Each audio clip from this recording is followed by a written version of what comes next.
ওকে, so আমরা আজকের planning যেটা ছিল আসলে অলরেডি 20 মিনিটস লেট।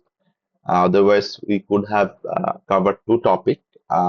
আমরা যেটা প্ল্যান গত ক্লাসেও বলছিলাম যে আমাদের গ্রুপের যে ক্যাশ ফ্লোটা বলেছিলেন একটা কোয়েশ্চেন করায় দেওয়ার জন্য।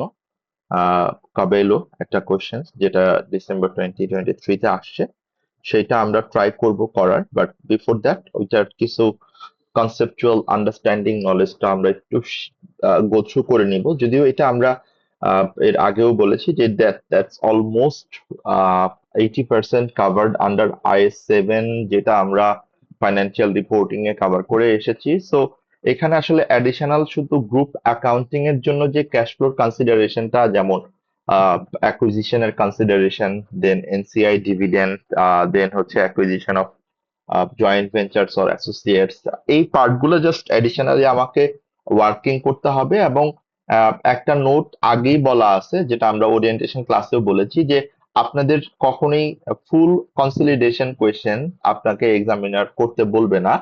So what you need to actually solve, just ওই কনসলিডেশনের একটা এক্সট্রাক্টেড ভার্সন, মেবি কিছু ওয়ার্কিং আপনাকে করতে বলবে, অথবা কোনো একটা পার্টিকুলার পার্ট আপনাকে হয়তো বা অ্যাডজাস্ট করতে বলবে। সো আপনার প্রি ফরম্যাটেড একটা কনসলিডেশন দেওয়া থাকবে, সেটার কিছু অ্যাডজাস্টমেন্ট আপনাকে করে রিভাইজড ফাইন্যান্সিয়ালসটা আপনাকে জাস্ট রেডি করে দিতে হবে। So you don't need to prepare the whole financial. So এটা থেকে যদি আমরা একটু কনসিডারেশনটা একটা একটা করে দেখি, যে আমাদের ক্যাশ ফ্লো স্টেটমেন্টের ক্ষেত্রে আমরা আসলে কি কি পয়েন্ট কভার করব, এবং আমাদের সিলেবাসে আসলে কি কি টপিক অ্যাকচুয়ালি রিলেভেন্ট।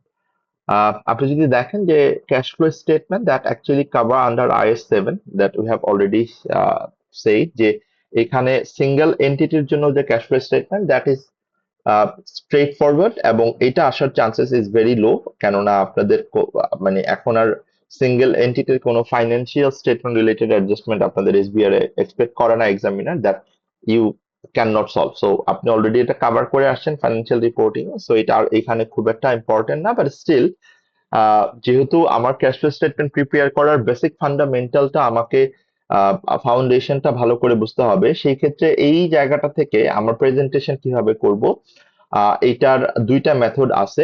IS 7-এ আমরা যদি দেখি ডিরেক্ট মেথড, ইনডিরেক্ট মেথড, যদিও IS 7 ইনডিরেক্ট মেথডটাকে আসলে প্রেফার করে। অ্যান্ড প্রপোজ চেঞ্জেসটা যেগুলো আসলে প্রপোজ, যেটা আমার নতুন স্ট্যান্ডার্ড যেটা চলে আসছে IFRS 18, সেটাতে চলে আসবে presentation of financial statements. And যেটা আমরা বলছিলাম যে গ্রুপ ফাইন্যান্সিয়াল স্টেটমেন্টের ক্ষেত্রে আমার আসলে নতুন কি কি জিনিস অ্যাকচুয়ালি এখানে কনসিডার করব। যদি আমার নন কন্ট্রোলিং ইন্টারেস্টের কোনো ডিভিডেন্ড পে করতে হয় সেইটা, যদি আমার অ্যাসোসিয়েট অথবা জয়েন্ট ভেঞ্চারের আমার ওইখান থেকে আমি কোনো ডিভিডেন্ড পাই সে অ্যামাউন্টটা, এবং অ্যাকুইজিশন অর ডিসপোজাল, আমি যদি কোনো সাবসিডিয়ারিকে অ্যাকোয়ার করি সেটার ক্যাশ আউটফ্লোটা কতটুকু হবে সেটা ক্যালকুলেট করা। এবং যদি আমি কোনো সাবসিডিয়ারিকে ডিসপোজ করি, আহ, আমি সেল করে দিই কোনো সাবসিডিয়ারিকে, সেটার এগেনস্টে আমার আসলে ক্যাশ ইনফ্লো এবং রেসপেক্টিভ ক্যাশ আউটফ্লো গুলা কি হবে সেই কনসিডারেশনটা। অ্যান্ড ফরেন কারেন্সি, যেটা অলরেডি আমরা এর আগেও জানি, যে আমরা যখন টাকাটা রিসিভ করব সেই ডেটে আসলে এটার ক্যাশ ফ্লো স্টেটমেন্টের ইম্প্যাক্টটা কি। সো এটা IS 21 অলরেডি কভার করা, এখানে আর নতুন করে ওইভাবে কিছু নাই এটার কনসিডারেশনটা। অ্যান্ড দেন এই ক্যাশ ফ্লো রিলেটেড ডিসক্লোজার কি, যেমন আমরা ক্যাশ এন্ড ক্যাশ ইকুইভ্যালেন্ট বলতে আমরা কি বুঝি সেটা ডিসক্লোজারটা দেওয়া। নন ক্যাশ ট্রানজেকশন কি কি ছিল, যেমন ধরেন আমার শেয়ার কনসিডারেশন, তারপর ধরেন আমি যদি কোনো বোনাস শেয়ার ইস্যু করি, অথবা আমার নন কন্ট্রোলিং ইন্টারেস্টের যে পোর্শন গুলা, অর কোনো ফেয়ার ভ্যালু অ্যাডজাস্টমেন্ট, এই কম্পোনেন্ট গুলা আমরা আমাদের ডিসক্লোজারে দিব। অ্যান্ড লাইবিলিটি চেঞ্জ হওয়ার কারণে আমার যে ক্যাশ ফ্লো অথবা ক্যাশ এন্ড ক্যাশ ইকুইভ্যালেন্ট ইম্প্যাক্টটা আসছে সেটা আমরা দিব। সো এখান থেকে অনেক সময় আপনাকে একটা ইন্টারপ্রিটেশনও করতে বলে, মানে ইন্টারপ্রিটেশন মিন্স যে আপনাকে জাস্ট ওই আহ, একটা কয়েকটা এক্সাম্পল, যেমন আমরা কাবেলের কোয়েশ্চেনটাতে দেখবো যে you will be provided few scenarios, সেখানের উপর বেস করে আপনাকে হয়তো বা একটা কমেন্ট অথবা অ্যানালাইসিস করতে বলবে যে আপনি কোনটা কোন ক্যাশ ফ্লো স্টেটমেন্টের তিনটা পার্ট থাকবে, সেটার কোন পার্টে আপনি এটাকে দেখাবেন, অপারেটিং অ্যাক্টিভিটিসে দেখাবেন, এটা কি ইনভেস্টিং অ্যাক্টিভিটিসে দেখাবেন, না এটা কি আপনি ফাইন্যান্সিং অ্যাক্টিভিটিসে দেখাবেন। So those interpretation that you might also be asked. So আমরা একটু যদি দেখি আমাদের স্টাডি হাবের আসলে প্রত্যেকটা টপিক ওয়াইজ কি কি পয়েন্ট আছে, যে এক্সাম অ্যাডভাইসটা আমরা একটু আগেই বললাম, এটা অলরেডি কাভার্ড, সো এখানে নতুন করে আর আসলে কিছু বলার নাই। আপনাকে ফুল সেট অফ কোয়েশ্চেন্স মানে কমপ্লিট কনসিডারেশন করতে বলবে না, সেটার কিছু অ্যাডজাস্টমেন্ট আপনাকে হয়তো বা করতে হবে। ওকে, অ্যান্ড আমরা যদি আমাদের পার্ট থেকে শুরু করি যে আসলে প্রেজেন্টেশনটা আমরা কিভাবে করব আমাদের কনসলিডেটেড ফাইন্যান্সিয়াল স্টেটমেন্টের ক্যাশ ফ্লো স্টেটমেন্টটা। সো আমরা যদি আমাদের প্রেজেন্টেশনটা দেখি, আমরা দুইটা মেথডে ক্যাশ ফ্লো স্টেটমেন্টটা প্রিপেয়ার করতে পারি। একটা হচ্ছে ডিরেক্ট মেথড, আর একটা হচ্ছে ইনডিরেক্ট মেথড। দুইটারই টেমপ্লেট এখানে দেওয়া আছে, দুইটার টেমপ্লেটটাই আমরা একটু কথা বলবো, এবং আমরা এটার পুরো ব্যাপারটা আগেও কিছুটা ডিসকাশন করে আসি। আমরা ফাইন্যান্সিয়াল অ্যাকাউন্টিং F3 যে পেপারটা ছিল সেখানেও এই মেথড গুলো একটু ছিল। দেন আমাদের ফাইন্যান্সিয়াল রিপোর্টিং, সেখানে ডিরেক্ট মেথডটাতে ফোকাস দেওয়া কম ছিল, ইনডিরেক্ট মেথডটাতে বেশি ফোকাস ছিল, বিকজ ডিরেক্ট মেথডটাতে আসলে ওইরকম কোনো মেকানিজম নাই। জাস্ট আমার ডিরেক্ট অপারেটিং অ্যাক্টিভিটিস থেকে ক্যাশ ফ্লো কত, সেখান থেকে আমার cash receipt, cash payment to suppliers, and then interest paid, income tax paid, এই মানে আমার ডিরেক্টলি আমি যে ক্যাশ ক্যাশ ফ্লো গুলো আসলে ক্যালকুলেট করি, এবং ক্যাশ ইনফ্লো আমি অ্যাড করি, এবং ক্যাশ আউটফ্লো গুলো আমি ডিডাক্ট করি, and then we finally get three main activities of cash flow. একটা হচ্ছে আমার cash flow from operating activities, cash flow from investing activities, and cash flow from financing activities. এই তিনটাকে আমি যখন অ্যাড করি, মানে তিনটাকে আমি যখন সাম করার পর, দেন আমি এটার সাথে আমার opening cash and cash equivalent যে ব্যালেন্সটা ছিল, এখানে cash and cash equivalent balance বলতে আমরা শুধু কিন্তু ক্যাশ এট ব্যাংক অথবা ক্যাশ এট হ্যান্ড এর কথা বলি না। এটার সাথে আরো যদি কোনো short term investment or short term কোনো লায়াবিলিটিস যদি থাকে, যেটা actually easily converted or easily actually transited into the cash and cash equivalent, যেমন ফিক্সড কোনো short term investment, any sort of, আমি যদি বলি এমন কোন ইনস্ট্রুমেন্ট যেটার আসলে ক্যাশ আমি কত পাবো, that within 1 year I know the certain amount, bank overdraft, এগুলো সবই হচ্ছে আমার ক্যাশ অ্যান্ড ক্যাশ ইকুইভ্যালেন্টের কনসিডারেশনে আসবে। এবং এটা আমি যখন অ্যাড করব, এই যে cash and cash equivalent closing balance at and of the year, this is actually the reconciliation process. মানে হচ্ছে আমি রিকনসিলিয়েশনটা অটোমেটিক্যালি হয়ে যাচ্ছে, যে সেটা হচ্ছে আমরা যদি দেখি যে আমার cash and cash equivalent over the year কতটুকু চেঞ্জ হইলো, ইনক্রিজ করলো না ডিক্রিজ করলো, এটার সাথে আমি আমার এই বছরের ক্যাশ অ্যান্ড ক্যাশ ইকুইভ্যালেন্টের ওপেনিং ব্যালেন্সটা যদি অ্যাড করি, প্লাস এই দুইটাকে যখন আমি অ্যাড করব, আমার যে ক্লোজিং ব্যালেন্সটা আসবে ক্যাশ অ্যান্ড ক্যাশ ইকুইভ্যালেন্টের এন্ড অফ দ্য ইয়ার পিরিয়ডের যে ব্যালেন্সটা, that has to be the reconciled balance of cash and cash equivalent, যেটা আমরা স্টেটমেন্ট অফ ফাইন্যান্সিয়াল পজিশনে প্রেজেন্ট করি। সো আমার ক্যাশ স্টেটমেন্ট অফ ফাইন্যান্সিয়াল পজিশনে যে ক্যাশ অ্যান্ড ক্যাশ ইকুইভ্যালেন্ট অ্যামাউন্টটা থাকে, this is the control point, যে আমি আমার স্টেটমেন্ট অফ ফাইন্যান্সিয়াল পজিশনের ক্যাশ অ্যান্ড ক্যাশ ইকুইভ্যালেন্টের এই অ্যামাউন্টটা আমার এক্সাক্ট ক্যাশ ফ্লো স্টেটমেন্টের এই ক্লোজিং ব্যালেন্স সেম হবে। ডিফারেন্স হলে তার মানে আমার financial statement not properly prepared. So আমরা একটা সিম্পল জিনিস এখানে দেখলাম, এবং একটা ছোট জিনিস এখানে যদি আপনি দেখেন নোট আকারে দেওয়া, যে নোটটা কনফিউশন আছে এখনো, এটা আইফআরএস 18 এ কভার হয়ে যাবে, যে ডিভিডেন্ড পেইড এটা আমরা অপারেটিং অ্যাক্টিভিটিসেও দেখাতে পারি, আবার এটাকে আমরা খেয়াল করে দেখেন ইনভেস্টিং অ্যাক্টিভিটি ফাইন্যান্সিং অ্যাক্টিভিটিসও আমরা দেখাতে পারি। সো এই কনফিউশনটা আমার আইফআরএস 18 যখন চলে আসবে, হোপফুলি ওইখানে এটা অটোমেটিক্যালি রিজলভ হয়ে যাবে, যে আমরা এটাকে কোন তিনটা ক্যাটাগরির আন্ডারে আসলে কোন আইটেম গুলোকে দেখাবো। সো এখানে আমরা আবার একটু রিমাইন্ডার বলি যে ডিরেক্ট মেথডটা আমাদের জন্য লেস ইম্পর্টেন্ট, বাট আমার মেকানিজমটা আসলে একটু জানা থাকলো, যে how to prepare the direct method, আমার ক্যাশ ফ্লো স্টেটমেন্টের প্রেজেন্টেশনটা কিভাবে করতে হয়। Now come to the indirect method, যেটা আমাদের জন্য আসলে মেইনলি ইম্পর্টেন্ট পয়েন্ট, এবং যেটাই আমি যদি বলি যে আমরা আমাদের একটু আগে যে প্রেজেন্টেশন পার্টটা দেখলাম, যে আমাদের অপারেটিং অ্যাক্টিভিটিসটাকে আমরা যদি ডিরেক্ট মেথডে করি তাহলে প্রেজেন্টেশনটা কি হয়। So direct method and indirect মেথডটা it only differs to calculate the operating activities. তার মানে হচ্ছে আমার অপারেটিং অ্যাক্টিভিটিসটাকে আমরা ডিরেক্ট মেথডে করলে কিভাবে আমরা ক্যালকুলেট করি সেটা আমরা দেখলাম। এখন আমরা দেখব যে ইনডিরেক্ট মেথডে যদি আমি আমার ক্যাশ ফ্লো স্টেটমেন্ট প্রিপেয়ার করি, এবং সেই ক্ষেত্রে operating অ্যাক্টিভিটিসটাকে as per indirect method এটা আমরা কিভাবে প্রেজেন্ট করব। সো আমরা যদি একটু দেখি যে আমার ইনডিরেক্ট মেথডে আমাদের আলটিমেটলি এটার প্রেজেন্টেশনটা কিভাবে হবে। আমরা এখানে স্টার্ট করব প্রফিট বিফোর ট্যাক্স দিয়ে, যেটা স্টেটমেন্ট অফ প্রফিট আর লসের কারেন্ট ইয়ারের প্রফিট বিফোর ট্যাক্স, এবং খেয়াল করে দেখবেন আপনারা এই কাজটা ফাইন্যান্সিয়াল রিপোর্টিং পেপারেও করে আসছেন যে প্রফিট বিফোর ট্যাক্স কিন্তু actual not the cash profit. হ্যাঁ, আমরা এখানে একটা ছোট ডিফারেন্স জেনে যাই যে there is a difference between cash and profit for business perspective. যে আমি যদি বিজনেস পার্সপেক্টিভ চিন্তা করি যে cash is a blood for business, right? That is the actual fact. To run the business, you need cash. But profit is a difference between income and expense, and that does not mean the absolute amount of cash you have in your hand. So that means cash among profit. আমি যদি actually compare করি, so cash is the main blood for business, but profit also is its important part, যেটা ultimately আমাদের stimulate করে to run the business, to grow the business. So সেই ক্ষেত্রে আমার যখন প্রফিট বিফোর ট্যাক্স নিয়ে আমরা ক্যালকুলেশনটা করি, সেই জায়গাটাতে আমরা দেখি যে এই ইনকাম এবং এক্সপেন্সের অনেকগুলা কম্পোনেন্ট আছে যেটা নন ক্যাশ, যেটা নন অপারেটিং, রাইট? তার মানে আমাকে যেটা করতে হবে এই প্রফিট বিফোর ট্যাক্স থেকে এই দুইটা কম্পোনেন্টই আমাকে মানে এক্সট্রাক্ট করে বাদ দিতে হবে। সেটা আমরা কিভাবে আসলে করতে পারি, আমরা যদি একটা ছোট্ট জিনিস এখানে এক্সেলে একটু দেখানোর চেষ্টা করি এই ঠিক এই পার্সপেক্টিভ থেকে, যে আমি জাস্ট ধরে নিলাম যে আমার cash flow from operating activities এটা হচ্ছে আমার ইনডিরেক্ট মেথডে আমি করব। ওকে, সো আমার ইনডিরেক্ট মেথডে যদি আমি করে থাকি, ইনডিরেক্ট মেথড, তাহলে আমি শুরু করব কি দিয়ে? প্রফিট বিফোর ট্যাক্সেশন, যেটা আমি পাবো হচ্ছে স্টেটমেন্ট অফ প্রফিট অর লসের ফিগার থেকে, রাইট?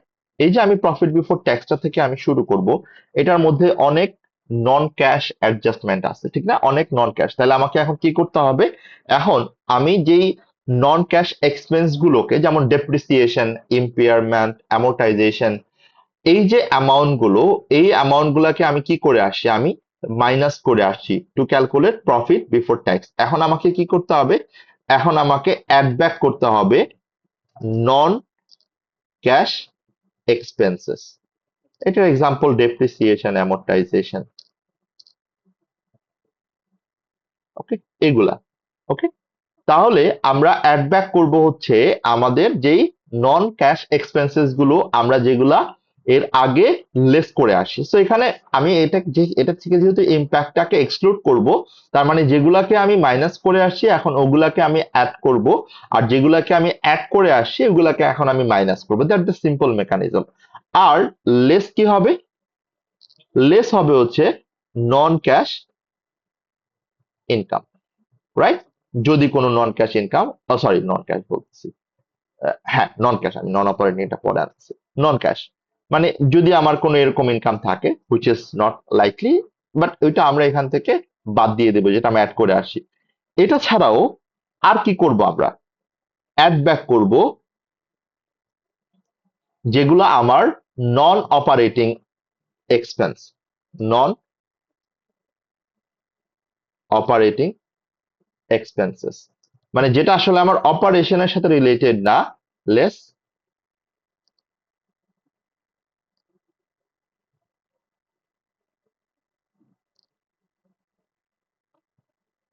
ওকে, তার মানে আমরা যে কনসেপ্টটার কথা বলছি যে আমরা এখানে যে কাজটা করব, আমার প্রফিট বিফোর ট্যাক্সের সাথে যে অ্যাডজাস্টমেন্ট গুলো আমি এর আগে করে আসছি, দুই ধরনের অ্যাডজাস্টমেন্ট আমি এক্সক্লুড করব এট ফার্স্ট। একটা হচ্ছে আমার নন ক্যাশ আইটেম গুলাকে আমি এক্সক্লুড করব, এরপর আমি নন অপারেটিং আইটেম গুলাকে আমি এক্সক্লুড করব। সো আমি এর আগে নন অপারেটিং যে এক্সপেন্স গুলাকে এগুলাকে আমি মাইনাস করছি, এখান থেকে আমি অ্যাড ব্যাক করবো। দেন এটা আমার যেই পার্টিকুলার, যেমন এখানে ultimately loss on gain on disposal, non operating এর কথা যদি মেন এক্সাম্পল বলি, এই পয়েন্ট গুলা এখানে মেইনলি আসে। এরপরে আসলে কি আসবে খেয়াল করে দেখেন, এরপরে আসবে হচ্ছে আমার এইটা আসবে যে ওয়ার্কিং ক্যাপিটালের আগে আমার নেট ক্যাশ ফ্লো কত। সো এই অ্যামাউন্টটা যখন আমি বের করব, তার মানে হচ্ছে আমার ওয়ার্কিং ক্যাপিটাল অ্যাডজাস্টমেন্ট করার আগে আমার আলটিমেটলি অপারেটিং ক্যাশ ফ্লো কত। এখন আমার কি দরকার? এখন আমার দরকার মুভমেন্ট অফ ওয়ার্কিং ক্যাপিটাল। তাহলে এই ওয়ার্কিং ক্যাপিটাল বলতে আসলে আমরা কি বুঝি? মুভমেন্ট অফ ওয়ার্কিং ক্যাপিটাল বলতে আমরা যেটাকে বুঝি যে আমার inventory, receivable, payable or any other current asset or current liability, যেটা ক্যাশ এন্ড ক্যাশ ইকুইভ্যালেন্ট না, সেই ইনভেন্টরি, রিসিভেবল, পেয়েবল গুলাকে এখন আমরা আমাদের ক্যাশ অ্যান্ড ক্যাশ ইকুইভ্যালেন্টে এখানে কনসিডার করব। যেমন আমি কিভাবে কনসিডারেশনটা করব খেয়াল করে দেখেন।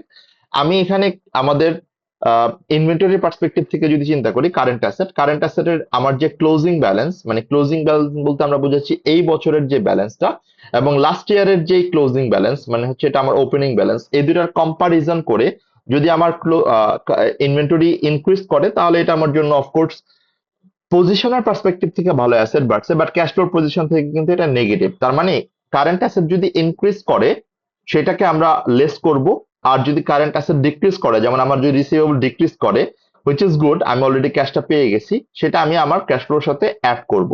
সো এটা হচ্ছে আমার common practice of working capital movement. এরপরে আমার কি আসে, লাইবিলিটি।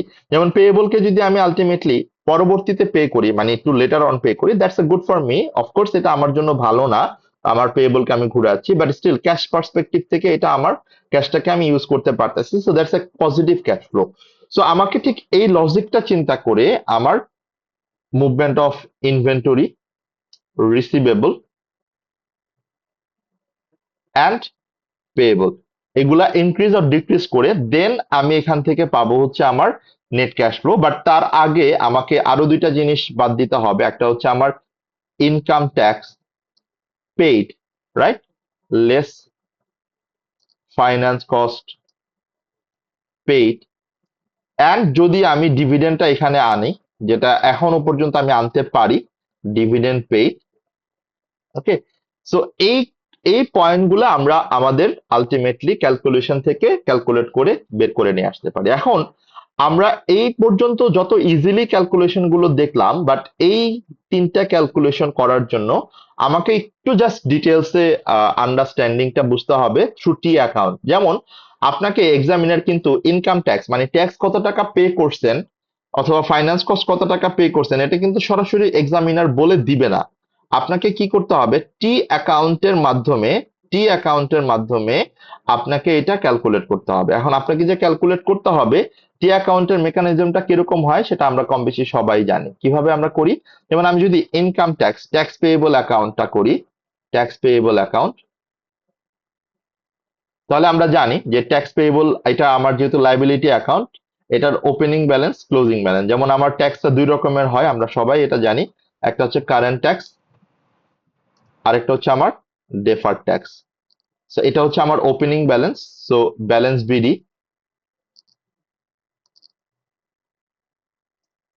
আর ডেফার্ড ট্যাক্স ব্যালেন্স বিডি।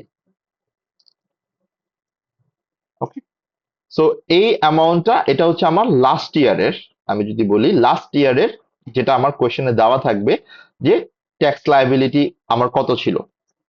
এখন ট্যাক্স লায়াবিলিটি কত ছিল এটা যখন আমি জানবো, তখন অটোমেটিক্যালি কিন্তু আমার ক্লোজিং ব্যালেন্সটা কত এই বছরে সেটাও কিন্তু আমাকে কোশ্চেনে দেওয়া থাকবে। অ্যান্ড দেন আমার এই বছরে আমার current year estimated tax charge in statement of profit and loss, এই বছরে কতটুকু চার্জ হয়েছে সেটাও কিন্তু আমার এই কোয়েশ্চেনে এখানে দেওয়া থাকবে, যে আমি আমার এই যে ট্যাক্স অ্যামাউন্টটা যেটা প্রফিট অ্যান্ড লস আমি চার্জ করেছি সেই অ্যামাউন্টটা দেন আমি এই তিনটাকে সাম করার পর আমি যখন সাম ফর্মুলাটা ইউজ করব,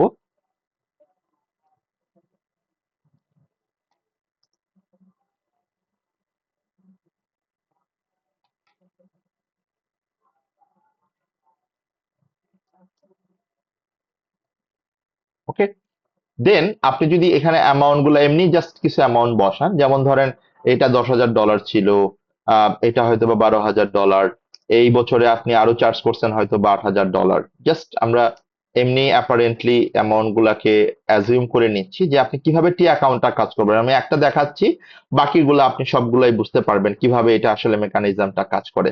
দেন ক্লোজিং ব্যালেন্স, তাহলে আমার বছর শেষে থাকার কথা ছিল কত, $30,000। এখন আমার আসলে ক্লোজিং ব্যালেন্স কত আছে সেটা আমাকে এখন দেখতে হবে। আমি জাস্ট এখানে ধরতেছি যে এটা আছে হচ্ছে $8,000, আর এটা আছে আমি ধরে নিচ্ছি $12,000, $14,000 তাহলে আমার অ্যাকচুয়ালি খেয়াল করে দেখেন আমার ক্লোজিং ব্যালেন্স থাকার কথা ছিল হচ্ছে 30,000, বাট আছে কত, 22,000। তাহলে আমি আসলে পে করে দিছি কত, তাহলে আমি পে করে দিছি হচ্ছে আমার যে ডিফারেন্সটা আমি যেহেতু মুখোমুখি করতে পারতেছি, that is call tax paid during the year.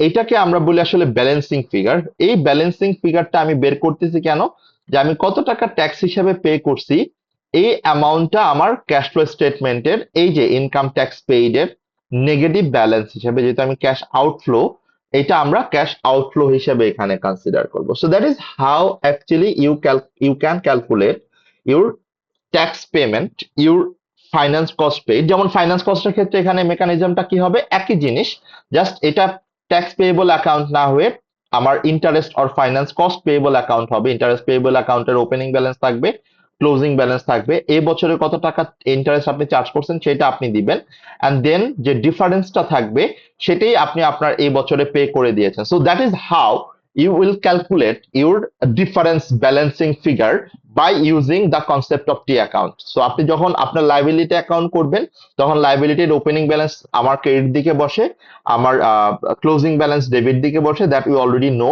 And যদি আপনি অ্যাসেট অ্যাকাউন্ট করেন, অ্যাসেট অ্যাকাউন্টের মেকানিজমটাও কিভাবে কাজ করে সেটাও আপনাকে আলটিমেটলি এখান থেকে এটি অ্যাকাউন্টের প্রিন্সিপাল অ্যাপ্লাই করেই করতে হবে।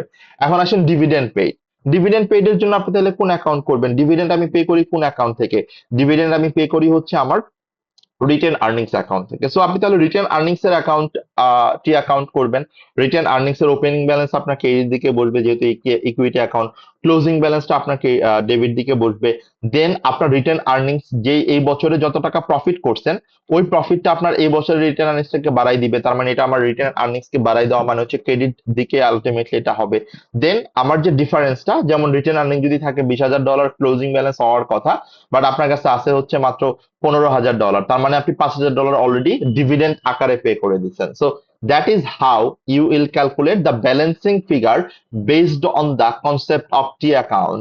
So that is the mechanism of presentation cash flow statement, যেটা আমরা আমাদের ইনডিরেক্ট মেথডে করে থাকি, যেটা ডিরেক্ট মেথডে হয়তোবা এত কমপ্লিকেটেড ভাবে করা লাগে না, যে কারণে আমাদের এক্সামের জন্য ইনডিরেক্ট মেথডটাই most important. Any question Tanzim এই এই পার্টিকুলার পার্টটাতে? না স্যার, আপাতত ক্লিয়ার। বিকজ এই পার্টটা আসলে অটোমেটিক্যালি আমরা আগেও জেনে আসি, নেট ক্যাশ ফ্লো ফ্রম হ্যাঁ স্যার, একটু রিভিশন দরকার ছিল, এটা হয়ে গেছে স্যার একটু। Operating activities.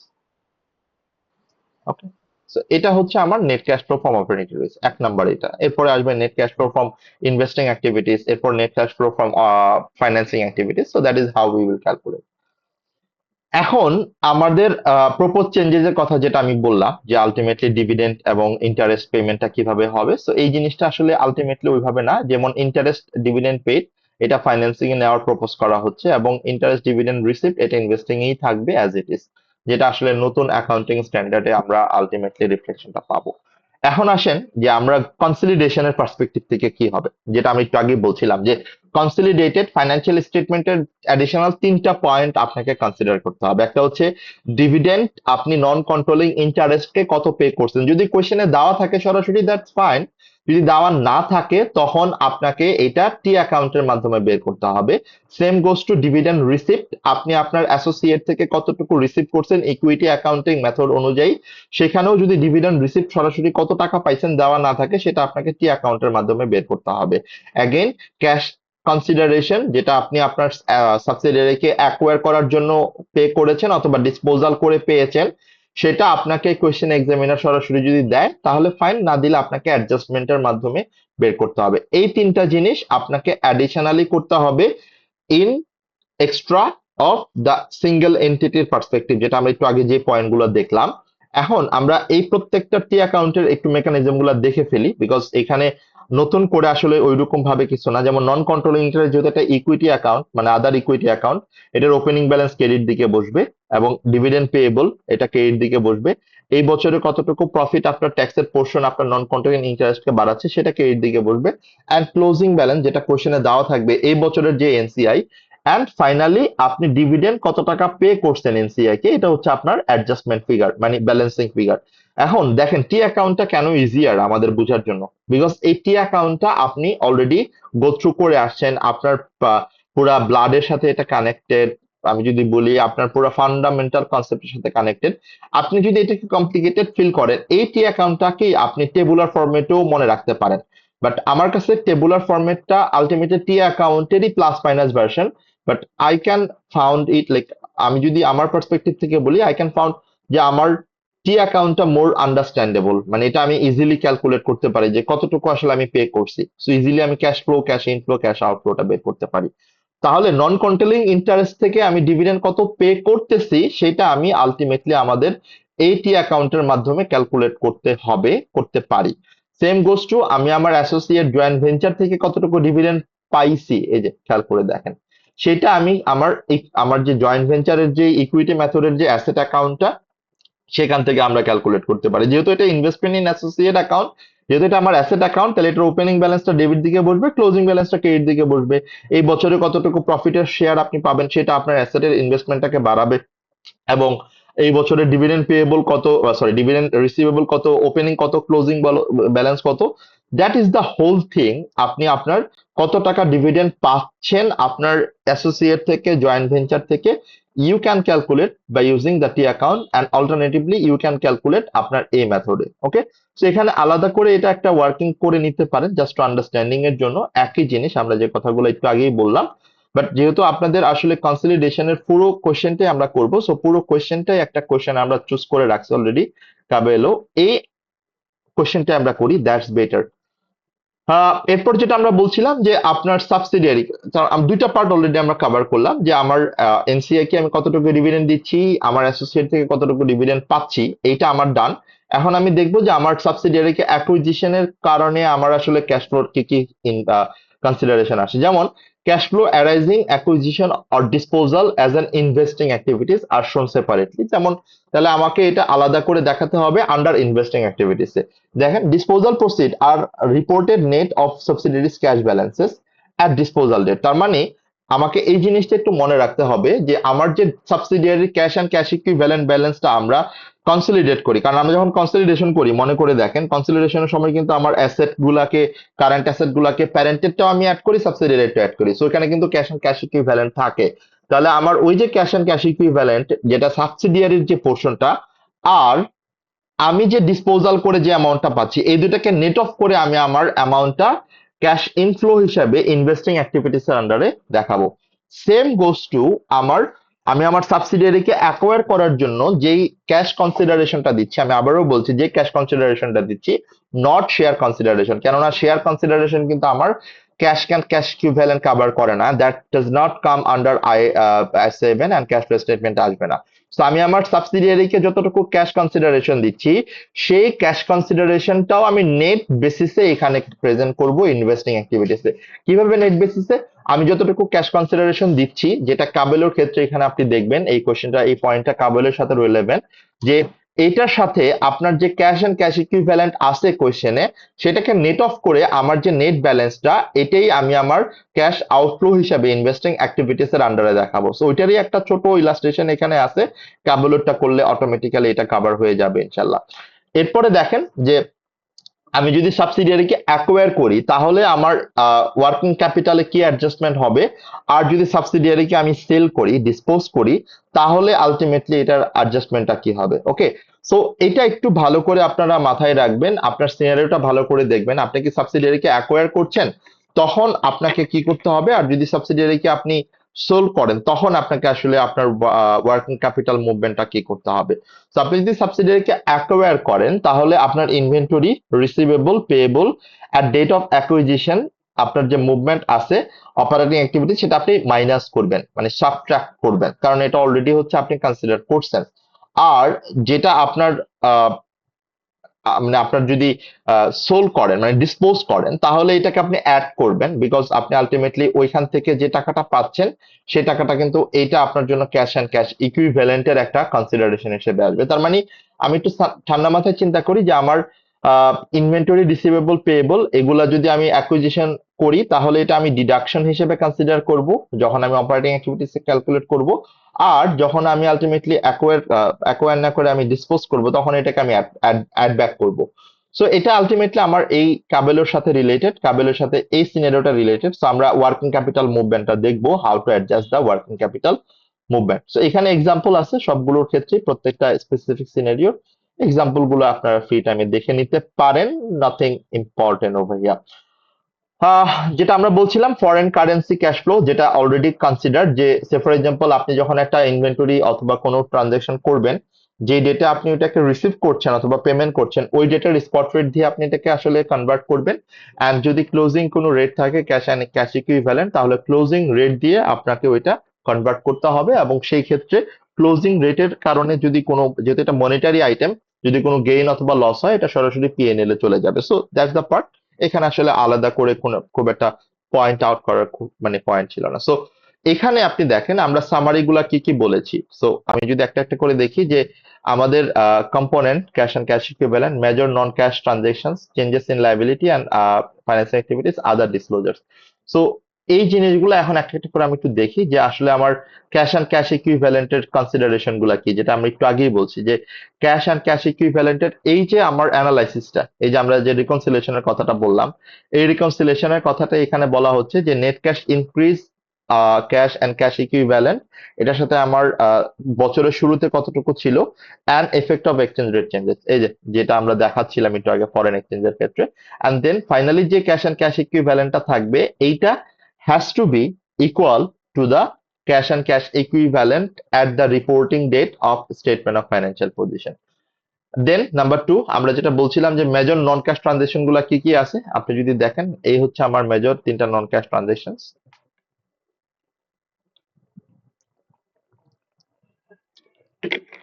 শেয়ার কনসিডারেশন, যেটা আমার again conversion of debt to equity, এটাও ultimately conversion to equity. Significant lease arrangement, যেটা আমার লিজ অব্লিগেশন, ওইটার যতটুকু আমি পেমেন্ট করেছি, rental payment, lease payment, that should be covered under our cash flow, not the full amount of lease obligation. So those are the three main major non-cash transactions. এছাড়াও individual perspective থেকে কিন্তু অনেকগুলো নন cash transaction আছে, যেটা আমরা জানি যে আমাদের ডেপ্রিসিয়েশন, অ্যামortization, সো এই জিনিসগুলো অনেকগুলোই আছে। সো আমাদের এই পয়েন্টগুলোকে একটু মাথায় রাখতে হবে ইন্টারপ্রিটেশনের সময় অথবা আমাদের অ্যানালাইসিসের সময়। Okay okay changes in liability arising from financing activities, যেটা আমরা একটু আগেই বলেছি যে আমার ফাইন্যান্সিং অ্যাক্টিভিটিস হচ্ছে যেখান থেকে আমি আমার সোর্স অফ ফাইন্যান্সটা করি, অ্যান্ড আমার যে লাইবিলিটি, যেমন লোন লাইবিলিটি অথবা ডিভেঞ্চার্স অথবা বন্ড, এগুলা actually come under financing activities. On the other hand আমার property plant and equipment acquisitions অথবা আমার ইনভেস্টমেন্ট অ্যাকুইজিশন, এগুলো সব আসে আমার ইনভেস্টিং অ্যাক্টিভিটিস এর আন্ডারে।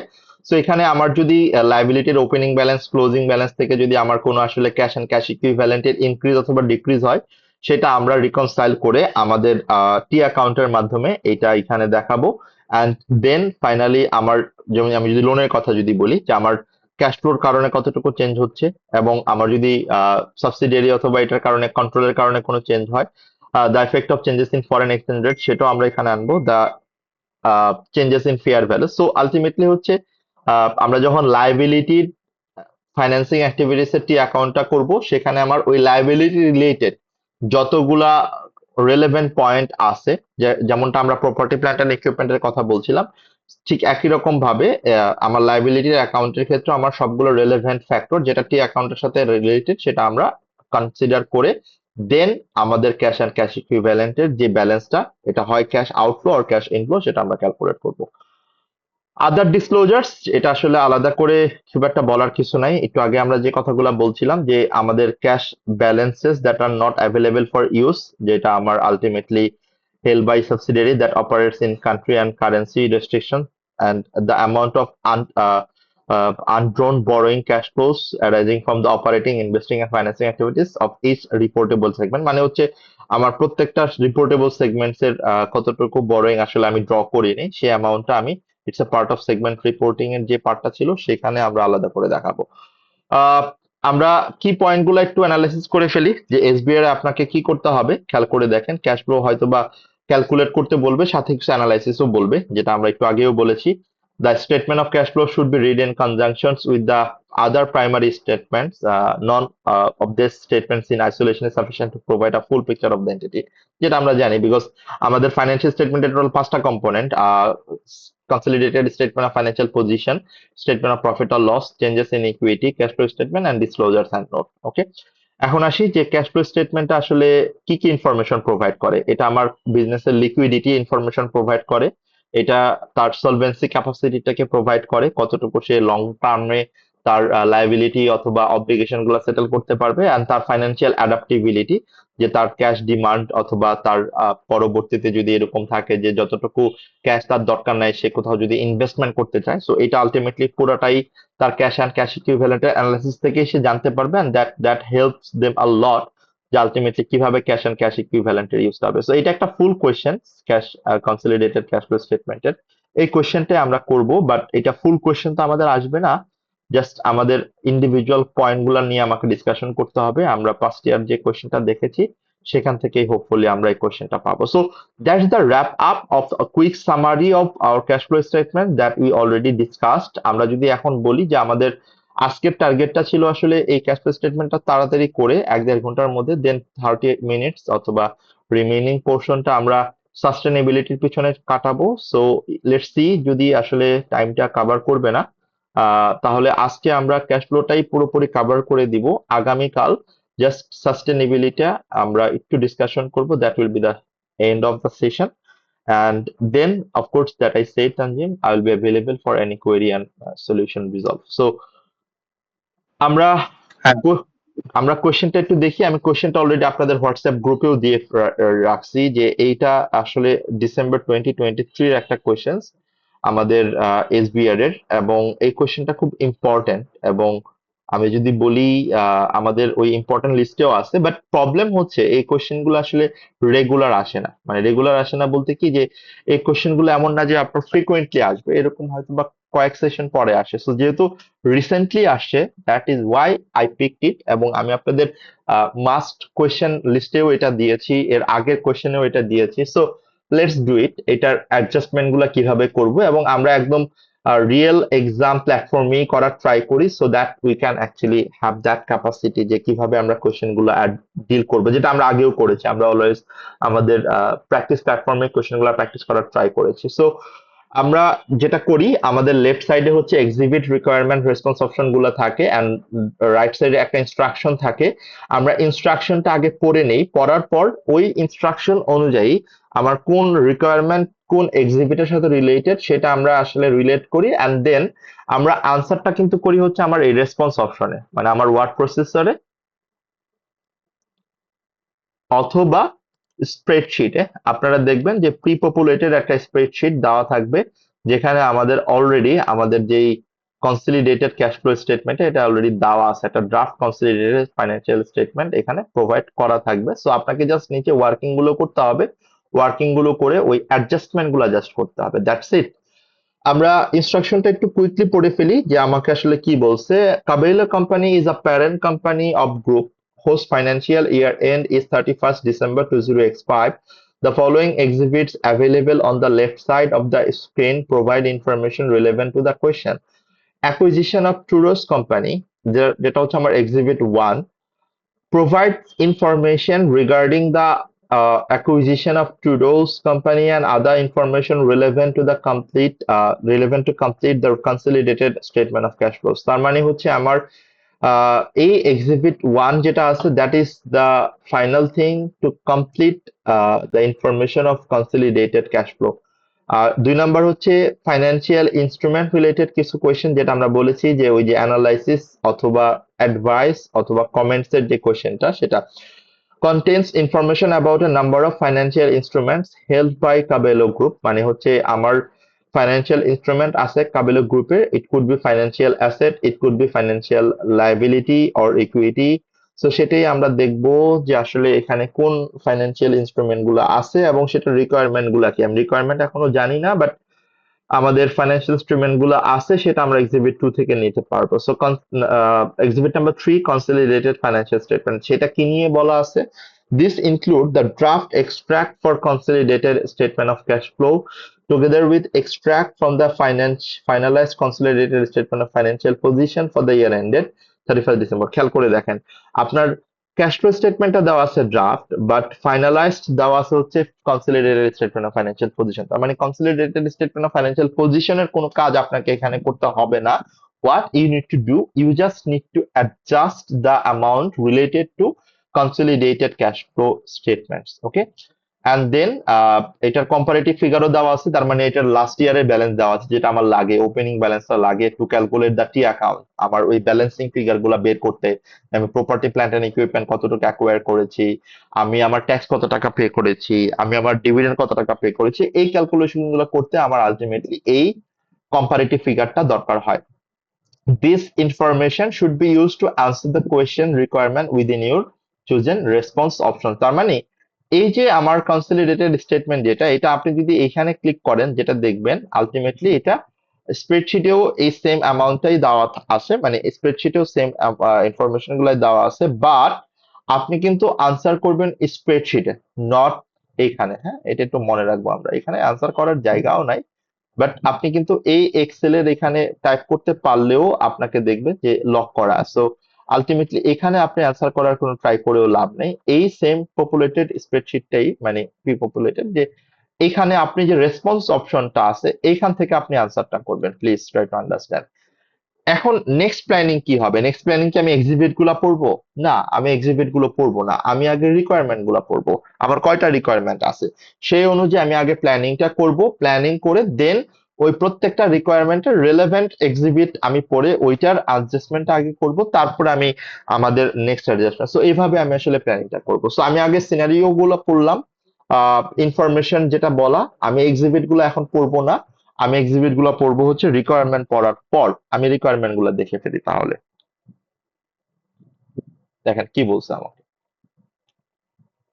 আলটিমেটলি আমার টোটাল 30 মার্কস, এর মধ্যে 14 মার্কস কি হচ্ছে কিন্তু আমার এই এ রিকোয়ারমেন্টের জন্য, মানে এ এটা 1 এর যে রিকোয়ারমেন্ট সেটা। Adjust the pre populated spreadsheet to prepare revised extract from operating and investing activities of consolidated cash flow। তার মানে ফাইন্যান্সিং অ্যাক্টিভিটিস এর কোনো অ্যাডজাস্টমেন্ট এখানে করার দরকার নাই, যেহেতু আপনাকে রিকোয়ারমেন্টটা বলেই দিছে।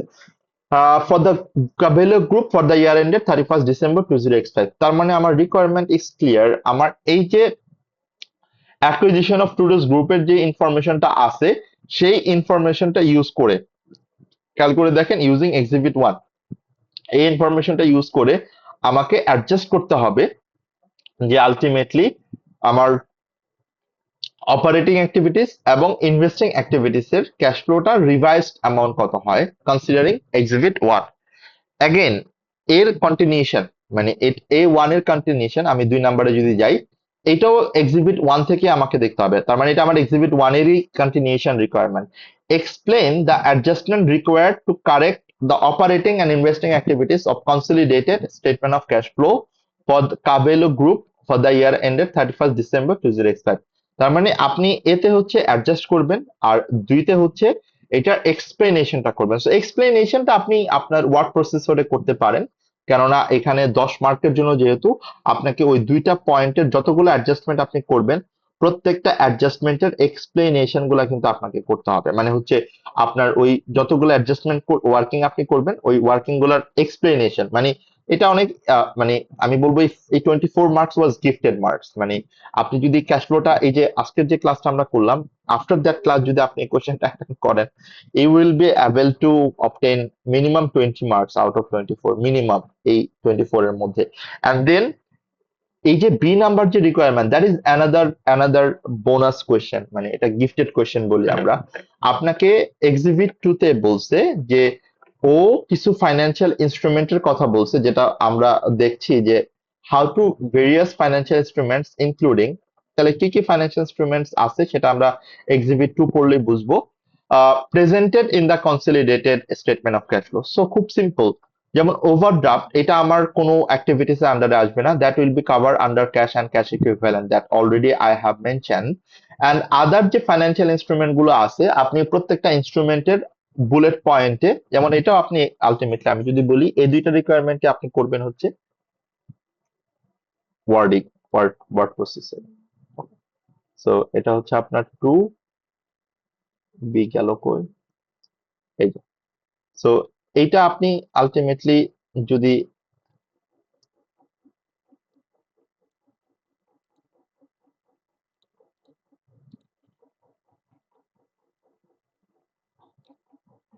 জাস্ট আমি ধরে নিচ্ছি আমার কয়টা আছে, ধরেন 1টা 2টা 3টা, যে কয়টা আছে আমার যতটুকু আলটিমেটলি আমাদের ফাইন্যান্সিয়াল ইনস্ট্রুমেন্ট আছে, ওই ফাইন্যান্সিয়াল ইনস্ট্রুমেন্টটাকে আমার কি করতে হবে, ওই ফাইন্যান্সিয়াল ইনস্ট্রুমেন্টটা আমরা ক্যাশ ফ্লো স্টেটমেন্টের কোথায় প্রেজেন্ট করব, দেখেন কোথায় প্রেজেন্ট করব সেটা আমাকে আলটিমেটলি এক্সপ্লেন করতে হবে, মানে অ্যাডভাইস করতে হবে, সিম্পল কথা। যেমন আমার যদি এখানে থাকে ডিভেঞ্চার, তাহলে এটা আসবে ফাইন্যান্সিং অ্যাক্টিভিটিসে।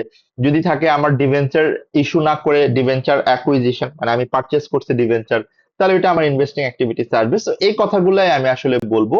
আর যদি থাকে ওভারড্রাফট, যেটা আছে বলছে ওভারড্রাফট আসবে ক্যাশ এন্ড ক্যাশ ইকুইভ্যালেন্টে। সো আমি 3টা পয়েন্ট জাস্ট আমি কোথায় দিব, কেন এটা আমার ওই পার্টিকুলার অ্যাক্টিভিটিসে আসবে, সেটা জাস্ট আমি এক্সপ্লেন করলেই, অ্যাডভাইস করলেই আই উইল গেট 6 মার্কস, এবং আউট অফ 6 পাওয়া possible. So that is how actually we can approach our cash flow statement from the perspective of group. তার মানে এখান থেকে আপনি যদি দেখেন আমাদের আলটিমেটলি প্ল্যানিং ইজ ডান। আমি যদি এখন আমাদের এই রিকোয়ারমেন্ট ধরে আমার আমাদের ক্যাশ ফ্লো স্টেটমেন্টের যে এক্সিবিটটা আছে সেটা যদি আমি এখন অ্যাডজাস্ট করতে যাই, আলটিমেটলি যেহেতু এটি আমাকে অ্যাডজাস্ট করতে হবে, ওকে। সো আমি যখন এটা অ্যাডজাস্ট করব, so ultimately what we need to do, we need to read out the exhibit 1 and exhibit 3, যেটা আসলে আলাদা করে না পড়লেও হবে, কেননা এক্সিবিট 3 আসলে স্প্রেডশিটের রেসপন্স অপশনে আছে। সেখান থেকে আমরা আমাদের ক্যাশ ফ্লো স্টেটমেন্টটা একটু দেখে নিতে পারি, সেটা আমাদের জন্য বেটার, আন্ডারস্ট্যান্ডিংটা হওয়ার জন্য, প্ল্যানিংটা হওয়ার জন্য, এবং কিভাবে আমরা করব সেটা বোঝার জন্য। ওকে,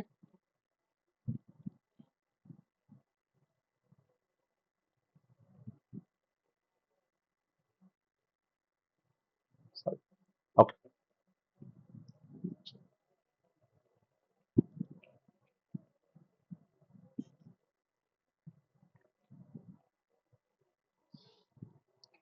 এটা একটা সমস্যা, আমার বাড়ানো কমানো যাবে না। ওকে, সমস্যা নেই।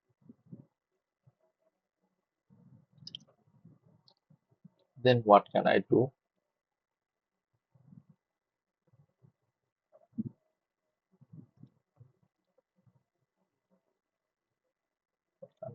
ওকে,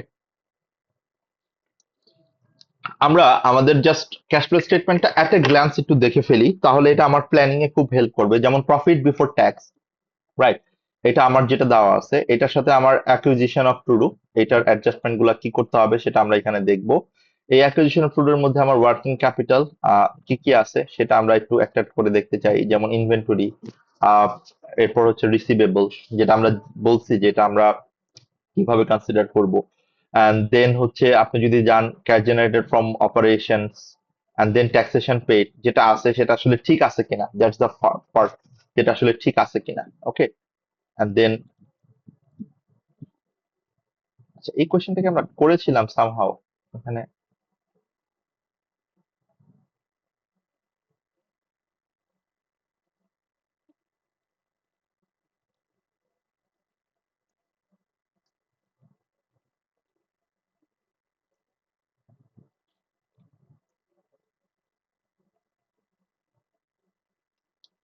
ওকে, যাই হোক। দেন হচ্ছে আপনার acquisition of property plant and equipment, যেটা আসলে কোশ্চেন এখানে আছে যেটা দেওয়া, বাট এটা আলটিমেটলি কারেক্ট ফিগার না, যেটা আমাকে ক্যালকুলেট করে নিতে হবে। So আমি যদি দেখি এখানে আলটিমেটলি কই আছে, এই কোশ্চেনটা করা হয়েছে আমার এখানে, এই কারণে এই অ্যান্সারটা দেখাচ্ছে। ওকে, সো দ্যাটস দ্য প্রবলেম। ইয়াস, এই যে কোশ্চেনটা বললাম না, করা আছে। সমস্যা নাই, এটা আমরা আমাদের টি অ্যাকাউন্টের কনসেপ্ট থেকেই যাব, প্রবলেম নাই। এন্ড দেন হচ্ছে cash flow from investing activities, যেটা আমার আছে এখানে 543,600, এটার সাথে আমি অ্যাডজাস্টমেন্ট করব। অ্যাডজাস্টমেন্ট করে যে অ্যামাউন্টটা পাবো সেই অ্যামাউন্টে আমাকে আলটিমেটলি রিভাইসড অ্যামাউন্ট, যেটা আলটিমেটলি এই এই কলামটাই হচ্ছে আমার জন্য মানে রিকোয়ারমেন্ট, আমি যদি এক কথায় বলি, এটা হচ্ছে আমার মেন রিকোয়ারমেন্ট।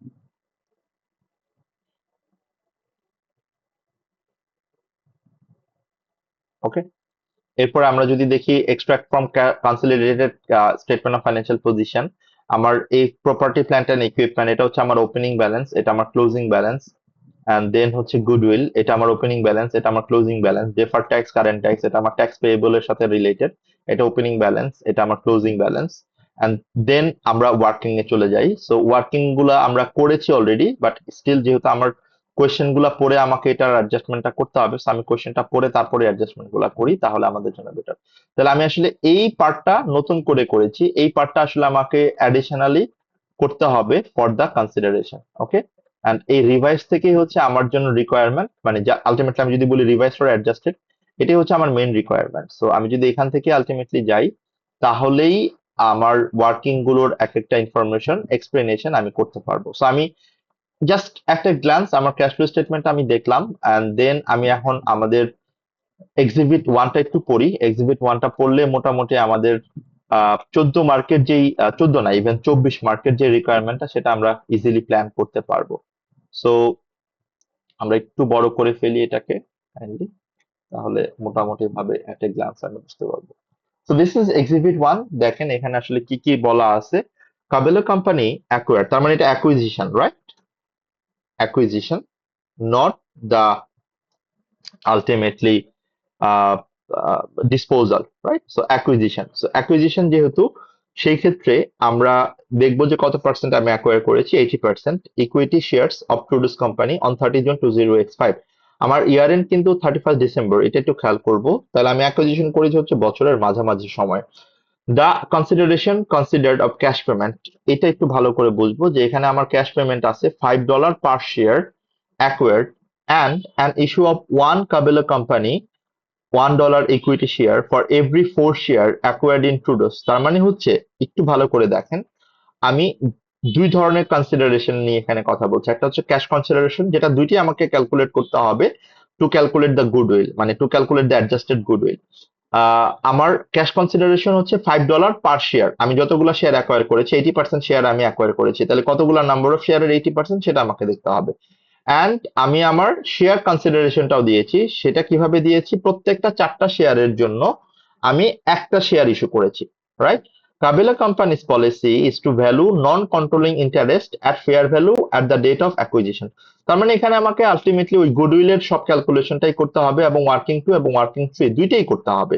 সো আমার এনসিআর ভ্যালুটা আমি ক্যালকুলেশন কিভাবে করি? ওই 20% যেটা আমি ওন করি না, সেটা আমি ফেয়ার ভ্যালু দিয়ে কনসিডার করি, right? The fair value of Cabello companies Todos shares, এটা হচ্ছে কাবেলো কোম্পানির শেয়ার $13 পার শেয়ার, যেটা আমার শেয়ার কনসিডারেশনের জন্য আসবে, আর $8 যেটা আমার এনসিআই ক্যালকুলেশনের জন্য আসবে। So that we already no, that we already adjusted.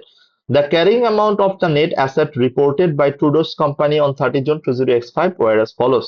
তাহলে আমার এই টুডোস কোম্পানির ক্যারিং ভ্যালু গুলো আছে: property plant and equipment, inventory, trade receivables, cash and cash equivalents, trade payables, and the total amount. তার মানে এখানে আমার যে এক্সট্রাক্টেড ভার্সন দেওয়া আছে সেখানে এই কনসিডারেশন গুলা করা হয় নাই। তাহলে এই যে ক্যাশ এন্ড ক্যাশ ইকুইভ্যালেন্ট, এটা আমার ক্যাশ এন্ড ক্যাশ ইকুইভ্যালেন্টের সাথে অ্যাডজাস্টমেন্ট হবে। মানে আমার আলটিমেটলি যেটা আমি বলেছিলাম যে আমার যেই অ্যাকুইজিশন, এই অ্যাকুইজিশনটা আমার নেট অ্যাকুইজিশন হিসেবে এই অ্যামাউন্টটা আমার বাদ হয়ে যাবে। এছাড়া বাকি যেটা আছে, ইনভেন্টরি, ট্রেড রিসিভেবলস, ট্রেড পেয়েবলস, এটা আমার আসবে ওয়ার্কিং ক্যাপিটাল মুভমেন্টের জায়গায়। আর এই যে প্রপার্টি প্ল্যান্ট এন্ড ইকুইপমেন্ট, এই যে $421,000, এইটা আমাকে আমার প্রপার্টি প্ল্যান্ট এন্ড ইকুইপমেন্টের কতটুকু আমি অ্যাকোয়ার করেছি, সেই অ্যাকুইজিশনের অ্যাডজাস্টমেন্টের টু অ্যাকাউন্টে আমার এটা চলে আসবে। সো আমরা মোটামুটি ভাবে আমাদের প্ল্যানিং এর সাথে ইনফরমেশন গুলা কিভাবে জট ডাউন করব সেটা আমাদের ডান। আমরা জাস্ট এট এ গ্ল্যান্স একটু দেখতেছি, দেন আমরা একটা একটা করে অ্যাডজাস্টমেন্ট প্ল্যান করবো যে আসলে কি কি অ্যাডজাস্টমেন্টটা করতে হবে। যেমন আমরা একটা জিনিস অলরেডি ক্লিয়ার, গুডউইল যেটা দেওয়া আছে সেটা আমাকে অ্যাডজাস্ট করতে হবে।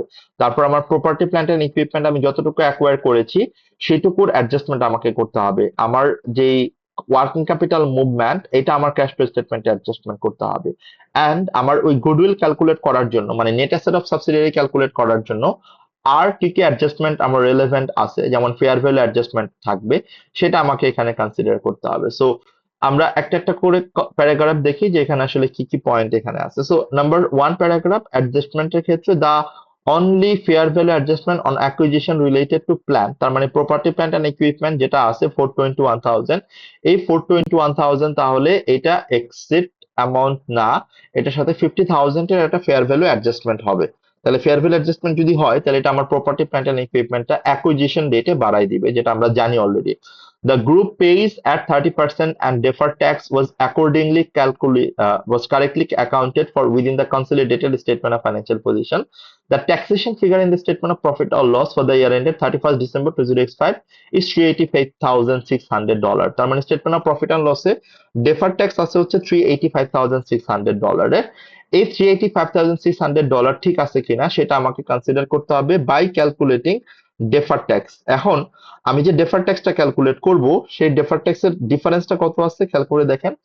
আমার এখানে বলছে আমার ওই 50,000 এর কথা যদি আমি বলি, অ্যাকাউন্টিং বেজে আমার 50,000 হচ্ছে আমি বেশি দেখাচ্ছি, যেটা ট্যাক্স বেজে আমার দেখাচ্ছে না।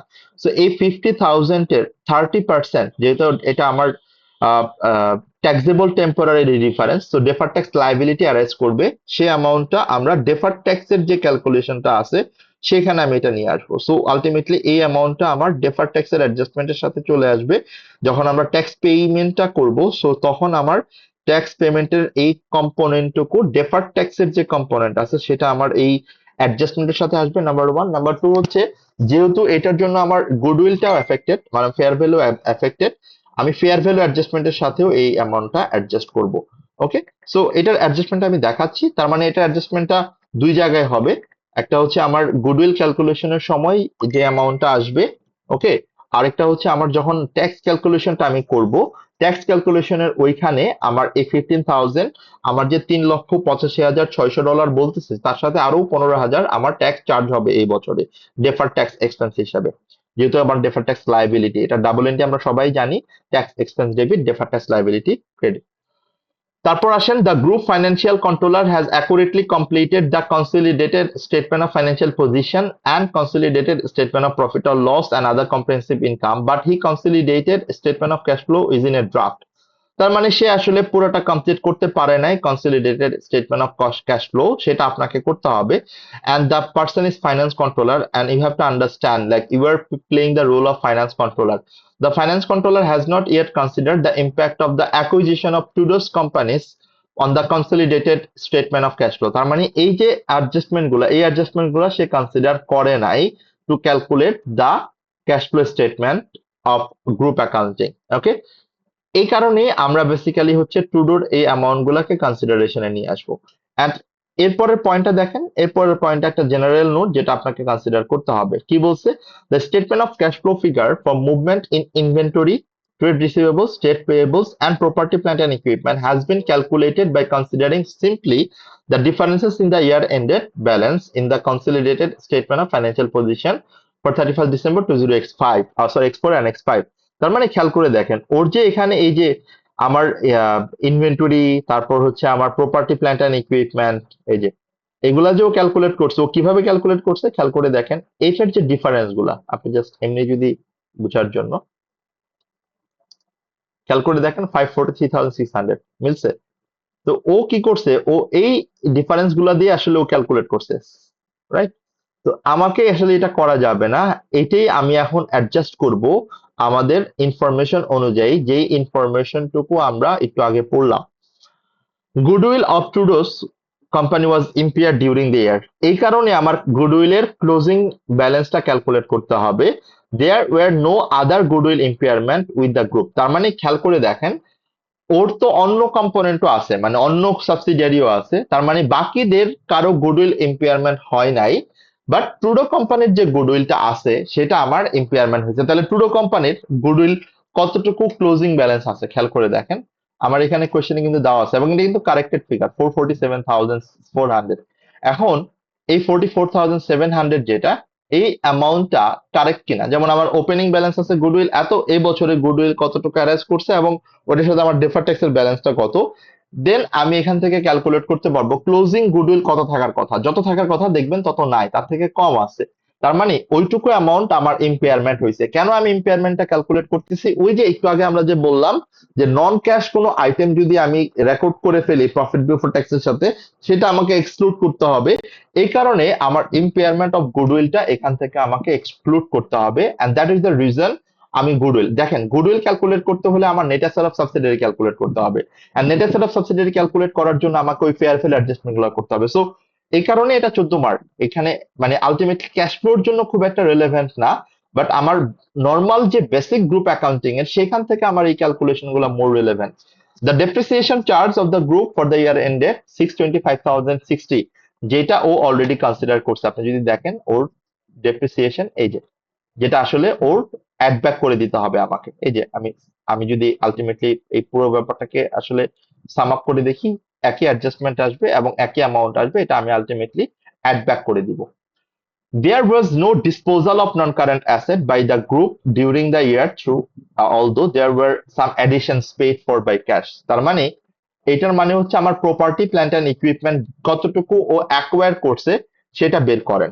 তার মানে ও বলতেছে এই বছরে কোনো property plant and equipment dispose করে নাই, বাট ও প্রপার্টি প্ল্যান্ট এন্ড ইকুইপমেন্ট কিছু অ্যাকোয়ার করেছে। এখন আমার আমার কাজ হচ্ছে ও কতটুকু অ্যাকোয়ার করেছে সেই ক্যালকুলেশনটা আমার করা। তার মানে I can start with number one working, that is আমি প্রপার্টি প্ল্যান্ট এন্ড ইকুইপমেন্ট কতটুকু কনসিডার করব সেইটা, মানে আমি প্রপার্টি প্ল্যান্ট এন্ড ইকুইপমেন্টের ওপেনিং ব্যালেন্স কত, ক্লোজিং ব্যালেন্স কত, এবং প্রপার্টি প্ল্যান্ট এন্ড ইকুইপমেন্টের মধ্যে কিন্তু আমি আবারও বলতেছি এই প্রপার্টি প্ল্যান্ট এন্ড ইকুইপমেন্ট কিন্তু আমার কাবেলো কোম্পানির পুরো গ্রুপের, তার মানে এখানে অনেক মাল্টিপল সাবসিডিয়ারি থাকতে পারে, বাট সেটাতে ট্রুডো কোম্পানিটা এখনো কনসিডার করা হয় নাই। তাহলে আমি যদি এটা টি অ্যাকাউন্টের মাধ্যমে করি, খেয়াল করে দেখেন, আমি যদি এটা টি অ্যাকাউন্টের মাধ্যমে করি, আমি যদি আলটিমেটলি স্প্রেডশিটে চলে যাই জাস্ট টি অ্যাকাউন্টটা দেখানোর জন্য, যদি এখানে আলটিমেটলি আসে এই অ্যামাউন্টটাই আমি টি অ্যাকাউন্টের মাধ্যমে দেখাইতে চাই, acquisition of PPE. Okay, so আমার ফার্স্টে আসবে প্রপার্টি প্ল্যান্ট এন্ড ইকুইপমেন্টের ওপেনিং ব্যালেন্স।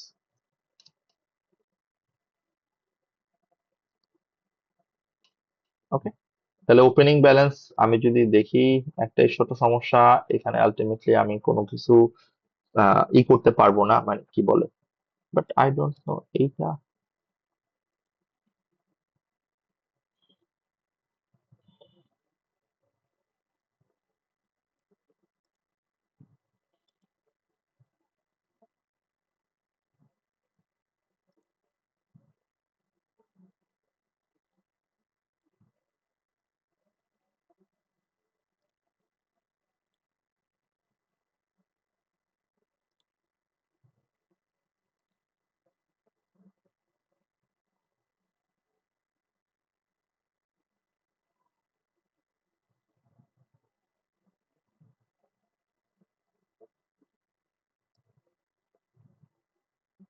জাস্ট একটা সেকেন্ড, হ্যাঁ স্যার, সমস্যা নেই। এটা কেন যে এরকম হয় এটা স্প্রেডশিটে I have no idea.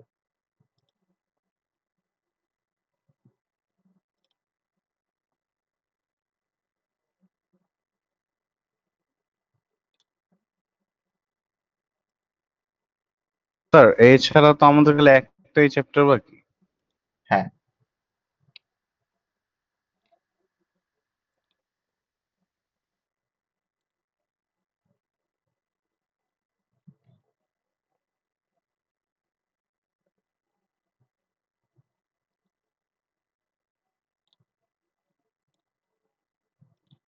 Sir আরেকটা কোশ্চেন আছে স্যার, এসবি এর ফার্স্ট টাইম দিচ্ছি যেহেতু, স্যার কয়েকটা আছে স্যার যে ওরা কোশ্চেন আস্ক করে যে স্যার এইটা কি হবে, মানে এফেক্টটা কি হবে, অথবা এটা এসওপিএল বা এসওএফপি তে এইটা কি হবে, কারেক্ট মানে বলো। কারেক্ট অ্যাপ্লিকেশনটা কি হবে, এরকম একটা কোশ্চেন থাকে স্যার। তো ওরা হইলো ক্যালকুলেশন স্যার জাস্ট ছোট দু একটা করে যে গেইন বা লস এরকম একটা কিছু দেখায়, হুম, দেন হইলো ওরা স্যার বাকি পার্টটা হইলো স্যার ওরা ওয়ার্ডেই বলে যে এইটা এই পার্টে দিতে হবে, এইটা এসওপিএল এর এক্সপেন্সে, এইটা এক্সপেন্সে না, এটা সাবট্রাক্ট করতে হবে, এরকম ওয়ার্ড যে লেখা থাকে খালি। তো স্যার আমি মানে এটা বুঝবো কেমনে যে কতটুকু ওয়ার্ডে লিখতে হবে আর কতটুকু আমার ক্যালকুলেশন শো করতে হবে? মানে এটা বেসিক্যালি হচ্ছে আমরা যে এই কোশ্চেনটা করলেও বুঝতে পারবো যে আসলে কি করতে হবে আমাকে। হ্যাঁ, সো আলটিমেটলি, ও আচ্ছা, ইনক্রিজ এন্ড ট্রেপেবলস, ঠিক আছে। আহ, আমার এটা মার্ক অনুযায়ী, আপনি যদি থাকেন ধরেন 6 মার্ক থাকে, হ্যাঁ, ছয়, আমি ধরে নিচ্ছি জি 10 মার্ক, 10 মার্ক, 10 মার্ক যদি থাকে আপনি 5টা পয়েন্ট অথবা 4টা পয়েন্ট লিখবেন এবং প্রতিটা পয়েন্টের আন্ডারে আপনি 2 থেকে 3টা সেন্টেন্স লিখবেন। আচ্ছা। ওকে, এখন ওই 2 3টা সেন্টেন্স হচ্ছে, যেমন ধরেন আপনার ওইটার ফার্স্টে আপনি, সে ফর এক্সাম্পল আমি এখান থেকে যদি বলি যে আমার property plant and equipment, first আমি বলবো প্রপার্টি প্ল্যান্ট এন্ড ইকুইপমেন্টের এটা কোন অ্যাক্টিভিটিসে যাবে, এটা হচ্ছে আমার ইনিশিয়াল ডিসকাশন। দেন আমি সিনারিওর সাথে লিঙ্ক করব যে এখানে কাবেলা গ্রুপের প্রপার্টি প্ল্যান্ট এন্ড ইকুইপমেন্টের এত বছর হচ্ছে ও এতটুকু অ্যাকোয়ার করছে, এই বছরে কোনো ডিসপোজাল ছিল না, সো কনসিডারিং দ্যাট এটা যতটুকু আমি অ্যাকোয়ার করেছি সেটা আমি আমার ইনভেস্টিং অ্যাক্টিভিটিস এর আন্ডারে acquisition of property plant and equipment হিসেবে ক্যাশ আউটফ্লো হিসেবে কনসিডার করতে হয়েছে। হ্যাঁ। Clear? That's it. Yes sir. মানে কনসেপ্টটা এরকম যে আপনি ফার্স্টে এটা কি অথবা এটার ব্রিফটা কি সেটা আপনি বললেন, তারপরে জাস্ট আপনাকে যেটা করতে হবে ওইটার জাস্ট মানে রিফ্লেকশনটা, মানে সিনারির সাথে লিঙ্কটা কি হবে সেটা আপনাকে জাস্ট বলতে হবে। বুঝতে পারছি sir, thank you. Taxation paid.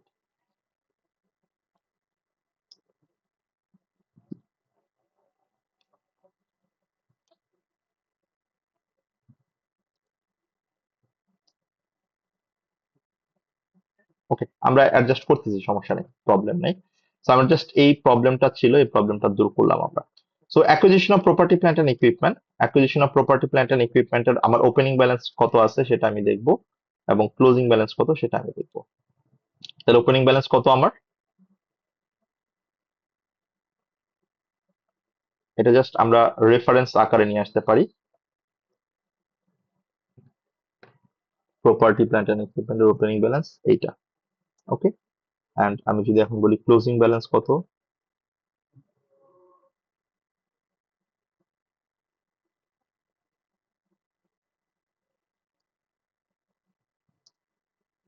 তাহলে আমার ক্লোজিং ব্যালেন্স কত, এই যে জাস্ট এটা যে ক্লোজিং ব্যালেন্স ছিল। এখন আসি আমার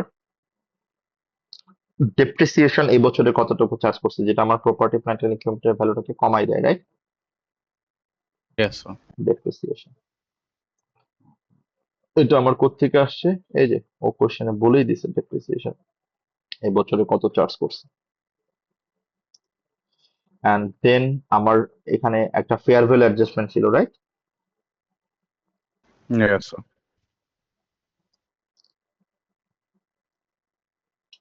এটা ছিল হচ্ছে আমার কোশ্চেনে, এখানে কোথাও কি বলছে ফেয়ার ভ্যালু অ্যাডজাস্টমেন্ট সরাসরি? না, এটা আমি অ্যাডজাস্টমেন্ট থেকে আনতেছি, মানে আমার এক্স এক্সিবিট থেকে আনতেছি, রাইট?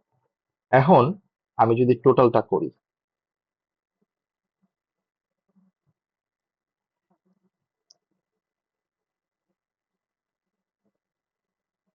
খেয়াল করে দেখেন, তাহলে আমার অ্যামাউন্টটা কি মিললো?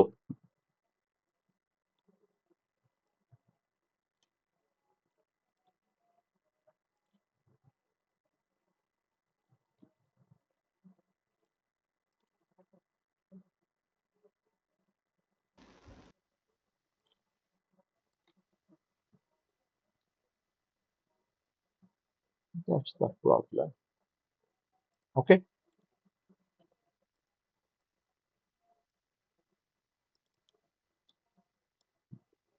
তাহলে আমার কতটুকু ডিফারেন্স?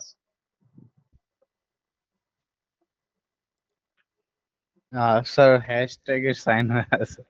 এই যে এটাই সমস্যা, আমি এই জন্য এটা চাচ্ছিলাম না এটা আনতে, এবং এইখানে এই জায়গাটাই আমরা সব থেকে প্রবলেম ফেস করি। এই যে, ঠিক আছে, এভাবে থাকুক, মানে আমি চাচ্ছিলাম হ্যাঁ। নাম্বার ফরম্যাটিং রাখতে। ও ওকে, আচ্ছা আচ্ছা। মানে দ্যাটস দ্য প্রবলেম এখানে। ওকে, তাহলে আমরা দেখতে পাচ্ছি আমার এখানে তো ডিসপোজাল নাই, রাইট? না স্যার না, না। তাহলে আমি কতটুকু অ্যাকোয়ার করছি,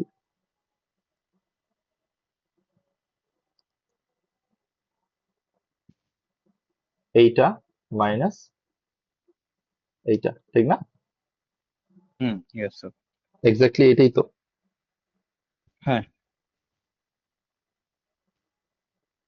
ও, একটা ছোট জিনিস আমাদের মিস হয়ে গেছে, ফেয়ার ভ্যালু অ্যাডজাস্টমেন্ট আমরা আনছি, but property plant and equipment Tudor ছিল না, এটা তো আনি নাই আমরা। এই যে 4,21,000,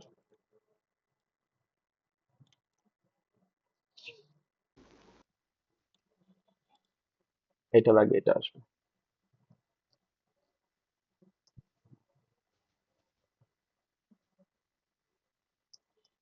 ওকে, না ইটস ফাইন। ওকে, এখন দেখেন অ্যাকুইজিশন অফ পিপিই। তাহলে এই অ্যামাউন্টটা আমি আলটিমেটলি কি করব, এখানে তো আমি দেখাবো না, আমি কি অ্যাকাউন্টে যেহেতু দেখাচ্ছি 697660। ওকে, এটা আলটিমেটলি আমি ডিলিট করে দিতে পারি, এটা আমার দরকার নেই এখন। তার মানে আমি এই কাজটাই কিন্তু এখানে করেছি, খেয়াল করে দেখেন। হ্যাঁ স্যার এটাই।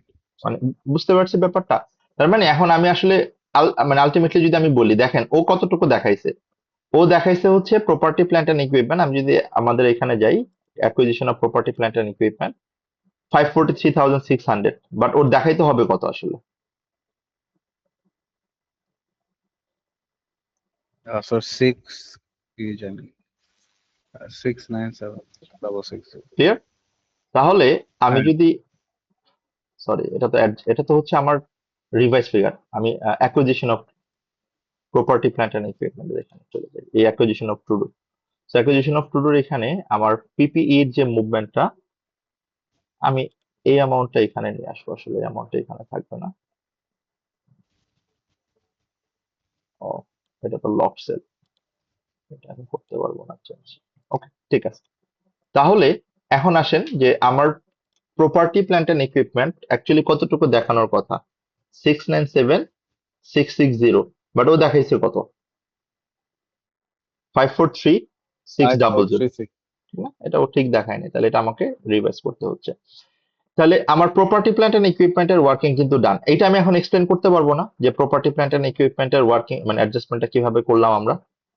মানে এটা মানে আমি জাস্ট যেটা অ্যাডজাস্টমেন্ট করলাম এটা এক্সপ্লেনেশন করে ফেলতে পারি না সাথে সাথে? হ্যাঁ তাহলে স্যার। তাইলে বেটার না এটা আমার জন্য? হ্যাঁ ওকে, যেটা আমরা একটু আগে ডিসকাশন করলাম। এখন আসি working to goodwill impairment, right? Goodwill impairment. এখন এই যে গুডউইল ইম্পেয়ারমেন্ট, মানে আমার গুডউইলের এই ইম্পেয়ারমেন্ট করার জন্য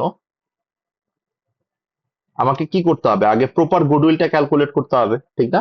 আমি যদি প্রপার গুডউইলটা ক্যালকুলেট করতে না পারি, তাহলে তো আসলে আমার গুডউইল ইম্পেয়ারমেন্টটা হবে না। মানে আমার গুডউইল হুম, আগে তো কারেক্টেড গুডউইল ক্যালকুলেট করতে হবে। তাহলে সেটার জন্য আমার কি দরকার? আমার দরকার হচ্ছে ফেয়ার ভ্যালু অফ কনসিডারেশন, আমার দরকার ফেয়ার ভ্যালু অফ এনসিআই। তাহলে ফেয়ার ভ্যালু অফ কনসিডারেশন আমি কিভাবে ক্যালকুলেট করবো? ওই যে আমরা যেটা বলছিলাম যে ওর নাম্বার অফ শেয়ার। তাহলে ওর নাম্বার অফ শেয়ার কত? টুডো কোম্পানির কতগুলো নাম্বার অফ শেয়ার ছিল? আমি যদি আমাদের ইনফরমেশন থেকে যাই, ওর ইনফরমেশন অফকোর্স টুডোর যতগুলো শেয়ার ছিল তার 80% ও অ্যাকোয়ার করছে, এবং এই ইনফরমেশনটা অবশ্যই আমাকে কোথাও না কোথাও দিয়ে দিছে, এই যে, মনে আছে? তাহলে এইটার 80% যদি ও অ্যাকোয়ার করে, তাহলে 100,000 ইন্টু 80%, এবং আমাকে কি বলছিল প্রতিটা শেয়ারের ভ্যালু কত করে?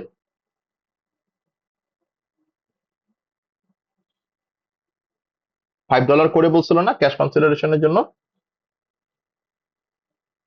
মনে আছে? হয়ে গেছে, এই যে, হ্যাঁ কই গেল, কই গেল, কই গেল, এই যে $5, ঠিক আছে? ক্লিয়ার? Yes sir. ওকে। তাহলে এই ক্যাশ কনসিডারেশনটা কিন্তু আমি আবারও বলি, এই ক্যাশ কনসিডারেশন কিন্তু আমার ক্যাশ ফ্লো স্টেটমেন্টেও আসবে ফর নেট কনসিডারেশন হিসাবে। ওই যে আমাদের যে আলটিমেটলি ইনভেস্টিং অ্যাক্টিভিটিসের যে নেট কনসিডারেশন আছে না, আমি যদি দেখাই দিই এখানে ব্যাপারটা, এই যে cash flow from consideration paid, right? এই কনসিডারেশন পেইডটা কিভাবে আসছে দেখেন, 535, সরি, 375,100 কিভাবে আসছে? আমার বি থার্টি ফাইভ মাইনাস 24,000। এখন বি থার্টি ফাইভ কোনটা আপনি যদি দেখেন, এই যে এটা, এখান থেকে 24,900 আমরা কোন কোন 24,900 বাদ দিলাম? আমরা বলছি না যে ক্যাশ কনসিডারেশন আমরা কনসিডার করবো হচ্ছে নেট কনসিডারেশন বেসিসে। এই যে 24,900, আমি কি বুঝতে পারছি কথাটা, তানজিম?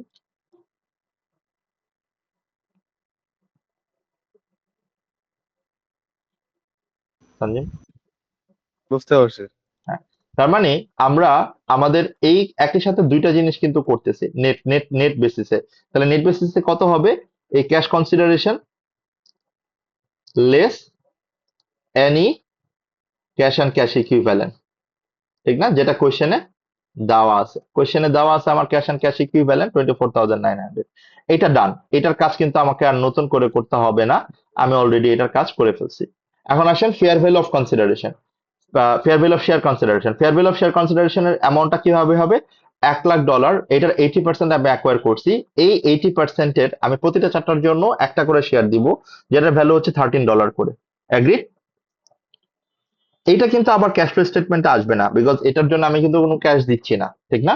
বাট এটা আমার গুডউইল ক্যালকুলেশনের সাথে রিলেটেড। অ্যান্ড এরপরে আমার এনসিআই, এনসিআই আমি কত পার্সেন্ট শেয়ার অ্যাকোয়ার করে নেই? 20%। এটার প্রতিটার ভ্যালু কত করে? $8 করে। এই পুরো ব্যাপারটা কনসিডার করলে যদি আমি আমার টোটাল ভ্যালু অফ কনসিডারেশন পাই $8,20,000, এই $8,20,000 থেকে আমি বাদ দিব হচ্ছে নেট অ্যাসেট অফ সাবসিডিয়ারি, যেটা আমাকে আলাদা করে বের করতে হবে। নেট অ্যাসেট অফ সাবসিডিয়ারি এটা ওয়ার্কিং টু থেকে আমরা বের করি, যেটা আমরা জানি ওয়ার্কিং টু। এই ওয়ার্কিং টু এর আমরা বলতেছি ঠিক আগেকার আমার ওয়ার্কিং টু, এই যে নেট অ্যাসেট অফ সাবসিডিয়ারি, এটা এখান থেকে আমরা আলাদা করে বের করে নিচ্ছি। সো এটা আমরা কিভাবে করব খেয়াল করে দেখেন। Net asset of subsidiary, net asset কত দেওয়া আছে, যেটা কোশ্চেনে আমার অলরেডি দেওয়া আছে 747,600। আমি যদি এটা আলটিমেটলি দেখি এখান থেকে, এই যে নেট অ্যাসেট, রাইট, 74,600। এটার সাথে আমার কি কি অ্যাডজাস্টমেন্ট হবে? এটার সাথে আমার ফেয়ার ভ্যালু অ্যাডজাস্টমেন্ট হবে। যে ফেয়ার ভ্যালু অ্যাডজাস্টমেন্টের আমার একটা ডেফার্ড কনসিডারেশন আছে, ডেফার্ড ট্যাক্স আছে। তাহলে এই 50,000 যেটা আসবে, সেটার সাথে আমার 15,000 ডেফার্ড ট্যাক্স কনসিডার করতে হবে 30%। তাহলে আমার টোটাল নেট মানে নেট অ্যাসেট কত? 782,600। এই যে 782,600, এই যে ডেফার্ড ট্যাক্স 15,000 এটা আসলো, এইটা আমার আবার ট্যাক্স ক্যালকুলেশন যখন আমি করব, তখন এক্সপেন্স হিসাবে এটা আমাকে কনসিডার করতে হবে, এবং ডেফার্ড ট্যাক্স লাইবিলিটির অ্যামাউন্টেও আমাকে এটা কনসিডার করতে হবে। সো এটা একটু খেয়াল করব আমরা, হ্যাঁ। ট্যাক্সেশনের যখন আমরা টি অ্যাকাউন্টটা করব, তখন আমার এই কনসিডারেশনটা নিয়ে আসতে হবে। এখন খেয়াল করে দেখেন, তাহলে আমি এখন কিন্তু গুডউইল অ্যাট অ্যাকুইজিশন ডেট কত পেয়ে গেলাম।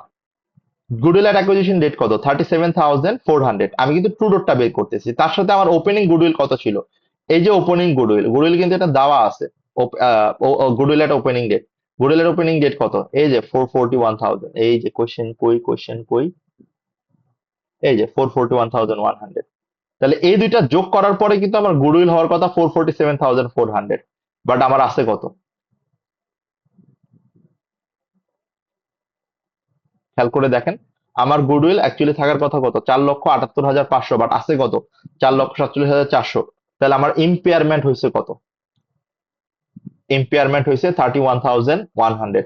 এই 31,100 যেটা আমার আলটিমেটলি, যদি আমি এখানে অ্যাডজাস্টমেন্টটা দেখি, আমরা এই যে আমাদের ডেপ্রিসিয়েশন ইম্পেয়ারমেন্ট লস, এই যে 31,100,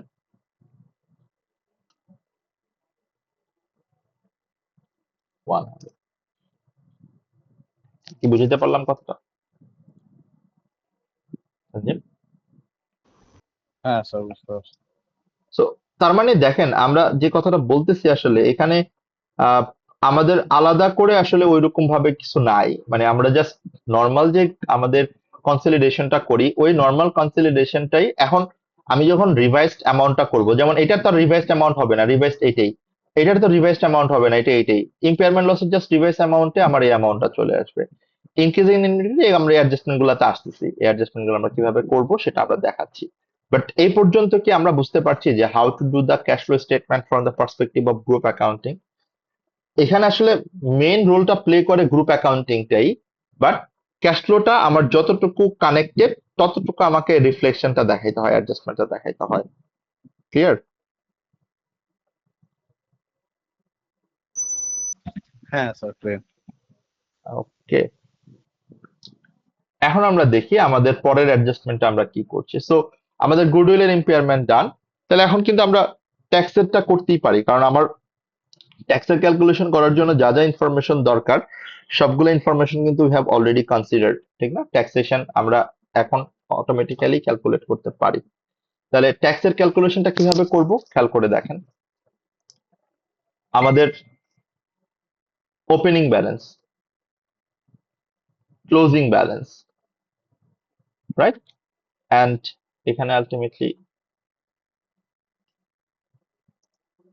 কোনো কারণে এই অ্যামাউন্ট গুলো ছুটে গেছে, সমস্যা নেই, কারণ আমি ওইটা মনে হয় যে একটু আগে করতেছিলাম। জাস্ট অ্যামাউন্ট গুলাকে কনসিডারেশনের জন্য। সো আপনার এখান থেকে আমরা নিয়ে আসি, সমস্যা হবে না। আমার ওপেনিং ব্যালেন্স কত ছিল ট্যাক্সের? এই যে আমার যেটি অ্যাকাউন্টটা আছে, কারেন্ট ট্যাক্স ওপেনিং ব্যালেন্স এইটা, ডেফার্ড ট্যাক্স এইটা। ওকে, এখন আসেন কারেন্ট ইয়ার ট্যাক্স আপনি কতটুকু চার্জ করছেন, মানে কারেন্ট ইয়ার আপনার এই বছরে হচ্ছে 3,85,600। এই যে যেটা আপনাকে কোশ্চেনে বলছিল, 3,85,600, রাইট? 3,85,600, সরি, 3,85,600। এখন আসেন হচ্ছে আপনার ডেফার্ড ট্যাক্স। ডেফার্ড ট্যাক্স আপনি কতটুকু আলটিমেটলি এবছরে দেখাইছেন? ডেফার্ড ট্যাক্স হচ্ছে আপনি এই বছরে আপনাকে চার্জ করতে হবে এই যে যেটা আমরা এখানে একটু আগে করলাম, 15,000 মাইনাস আছে, এটা আলটিমেটলি আবার মাইনাস হয়ে যাবে। তাহলে আমরা আমাদের মোটামুটি ভাবে যদি বলি, tax paid during the year,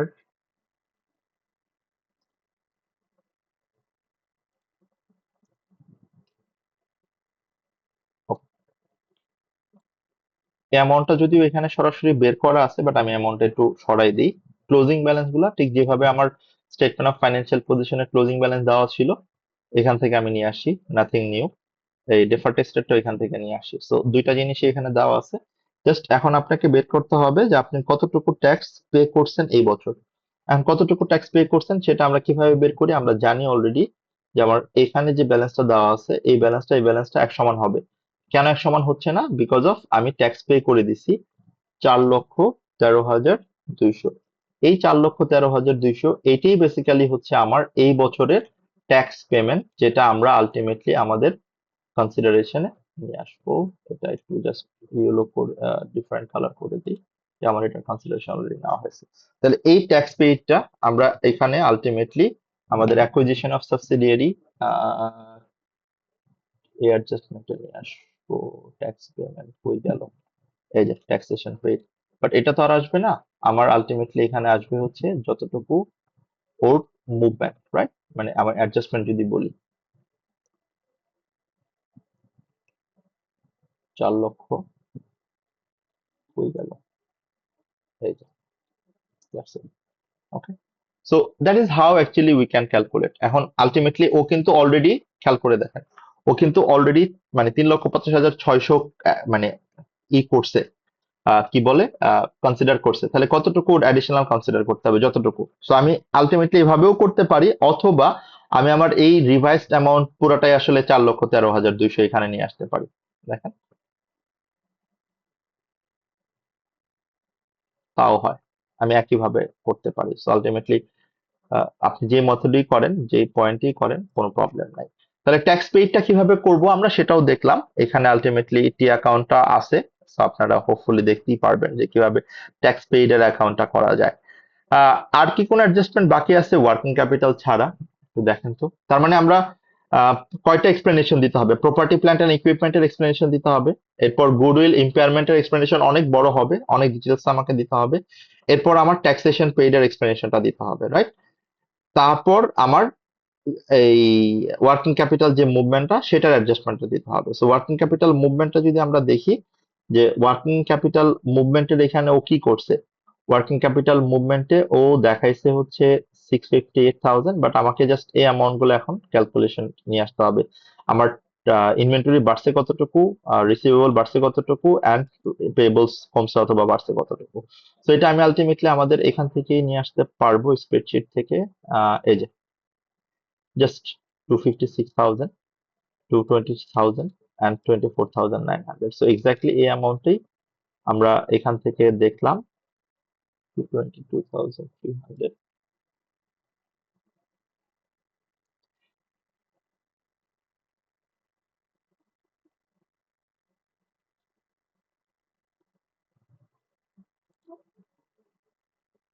trade payable কত ছিল আমি একটু দেখে আসি। এই যে সরি, আমি এই অ্যামাউন্ট। সো তার মানে এই তিনটা অ্যামাউন্ট জাস্ট আমার ওয়ার্কিং ক্যাপিটাল মুভমেন্টে চলে যাবে এবং ও বলেও দিছে যে এটা আমার যতটুকু মানে ওপেনিং ক্লোজিং এইভাবেই কনসিডারেশন করে আনা হয়েছে। সো আলটিমেটলি হচ্ছে এই যতটুকু আমার ইনক্রিজ হয়েছে সেটুকু আমার আমার ক্যাশ ফ্লো হিসাবে এই রিফ্লেকশনটা এইভাবেই চলে আসবে। আমাদের অ্যাডজাস্টমেন্টে যেটা হবে এই যে যেটা আমরা এখানে দেখাচ্ছি যে working capital movement. So ultimately আমরা যদি অ্যাডজাস্টমেন্টটা দেখি যে আসলে আর নতুন করে ওইভাবে কোনো কিছু নাই, আদার দেন আমি যদি এখন আমাদের স্প্রেডশিটের পুরো অ্যাডজাস্টমেন্টটা করি, এটার পুরো অ্যামাউন্ট আমরা মিলাচ্ছি না, but that should B the adjustment method.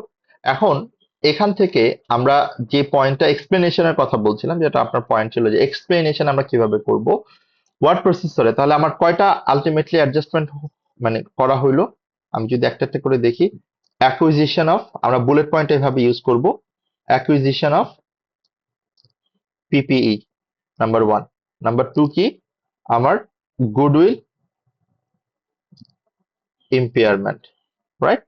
এই গুডউইল ইম্পেয়ারমেন্টের সাথে আমরা একটু আইএফআরএস 3 একটা রেফারেন্স যে ইম্পেয়ারমেন্ট কিভাবে ক্যালকুলেট করতে হয় এবং কি করতে হয় এই জিনিসটা আমরা কনসিডারেশন নেব। তারপর গুডউইল ইম্পেয়ারমেন্টের পর আমরা কি অ্যাডজাস্টমেন্ট করলাম, taxation paid, okay. And finally আমরা কি অ্যাডজাস্টমেন্ট নিয়ে কথা বললাম, ওয়ার্কিং ক্যাপিটাল মুভমেন্ট, ওকে। ওয়ার্কিং ক্যাপিটাল মুভমেন্টের মধ্যে কি আছে, inventory, receivable and payable. Just আপনি আপনার যে ক্যালকুলেশনটা যেভাবে করেছেন এই ক্যালকুলেশন গুলো আপনি এখানে এক্সপ্লেন করবেন, that will B awarded marks. এবং এরপরে আপনি ওভারঅল একটা জাস্ট যেহেতু পুরো ব্যাপারটা আপনি ক্যালকুলেট করছেন, সো এখানে আপনি আরো দুইটা পয়েন্ট একটু অ্যাডিশনালি অ্যাড করবেন, সেটা হচ্ছে net cash flow from operating activities বলতে কি বোঝায়। Net cash flow from operating activities বলতে আমরা বুঝি যে আমার অন অ্যান অ্যাভারেজ আমার অপারেশন থেকে মানে অপারেটিং অ্যাক্টিভিটিস থেকে total cash inflow total cash আউটফ্লোর রিমেইনিং ব্যালেন্সটা কত। এরপরে হচ্ছে net cash flow from investing activities. তো এই পয়েন্টগুলো আসলে আমাকে একটু মানে আলাদা করে মানে অ্যাপার্ট ফ্রম দ্য এক্সপ্লেনেশন, যে এক্সপ্লেনেশন গুলো আমরা করলাম আমাকে এইভাবে আলটিমেটলি একটা কনক্লুশন টানতে হবে। সো আমি যদি এই 6টা বুলেট পয়েন্টে এই কথাটা বলি, আই প্রিটি মাচ শিওর 10-এর মধ্যে আপনি 10ই পাবেন। ওকে সঞ্জীব, কোনো কনফিউশন আছে ভাই এখানে?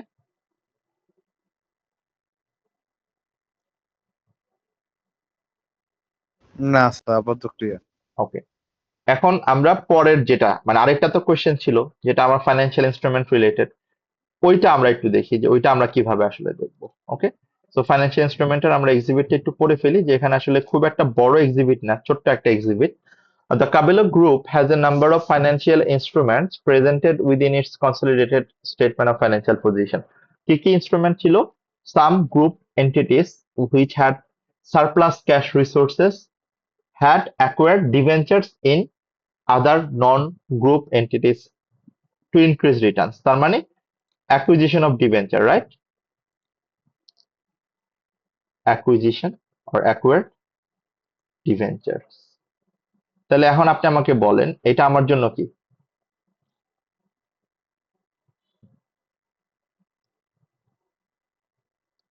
Financial asset, right? অ্যাসেট না স্যার? হ্যাঁ ফাইন্যান্সিয়াল অ্যাসেট। তাহলে ফাইন্যান্সিয়াল অ্যাসেট যদি হয়, আমি যদি অ্যাকোয়ার করি, তাহলে এটা কোথায় দেখানো উচিত? In investing activities. হ্যাঁ স্যার, ইনভেস্টিং। ঠিক আছে, তার মানে এটার মানে ইনভেস্টমেন্টটা আমি ইনভেস্টিং অ্যাক্টিভিটিস দেখাবো, and any return from debenture also in investing activities. এই কথাটাই আপনাকে বলতে হবে, জাস্ট একটু সেন্টেন্সটা কমপ্লিট করে। আমি তো আপনাকে জাস্ট বুলেট পয়েন্টটা বলছি, জাস্ট সেন্টেন্সটা কমপ্লিট করে বলতে হবে। ওকে, দেখেন হ্যাঁ আহ, এরপরে কি বলছে, other group entities had raised finance by issuing bonds. Okay, other group entities had raised finance by issuing bonds, তার মানে এটা হচ্ছে ইস্যুড বন্ড। তাহলে এটা আসবে হচ্ছে ইস্যুড স্যার, এটা তো ফাইন্যান্সিয়াল লায়াবিলিটিস হয়। বন্ডস, তাহলে এটা হচ্ছে আমার ফাইন্যান্সিয়াল লায়াবিলিটিস, এন্ড এটা আসবে আমার ফাইন্যান্সিং অ্যাক্টিভিটিস, এন্ড এটার ইন্টারেস্টটাও আসবে আমার আন্ডার ফাইন্যান্সিং অ্যাক্টিভিটিস। জাস্ট আপনি বন্ড কি, এটার ফাইন্যান্সিং জন্য কিভাবে ও রেজ করতেছে এবং এটার ইন্টারেস্ট কি আসবে, that's it. Cabello company finance the acquisition, এই যে ব্যাংক লোন। তাহলে ব্যাংক লোনটা কি? Liability. Bank loan to acquire Trudeau. এটার সাথে একটু সিনারিওটা লিংক করে দেওয়া যে এটা আমার ফাইন্যান্সিয়াল লায়াবিলিটি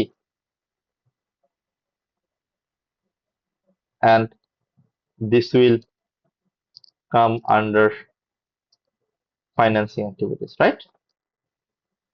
ইয়েস। অ্যান্ড এটার এগেনস্টে যদি কোনো অ্যান ইন্টারেস্ট অলসো। সো এইখানে আমি জাস্ট ওই অ্যামাউন্টটা বলে দিতে পারি যে ওর যে টাকাটা আসলে ক্যাশ কনসিডারেশনের টাকাটাই তো এটার সাথে ও লোন নিচ্ছে, ঠিক না? ক্যাশ কনসিডারেশন, কারণ শেয়ার তো শেয়ারই দিছে। জাস্ট এই কথাটা আমি বলে দিতে পারি যে নেট ক্যাশ কনসিডারেশন ওর এত টাকা লাগছে আসলে। আর কি আছে? Kabila company also overdrawn, bank overdrawn, the overdrawn balance fluctuates regularly.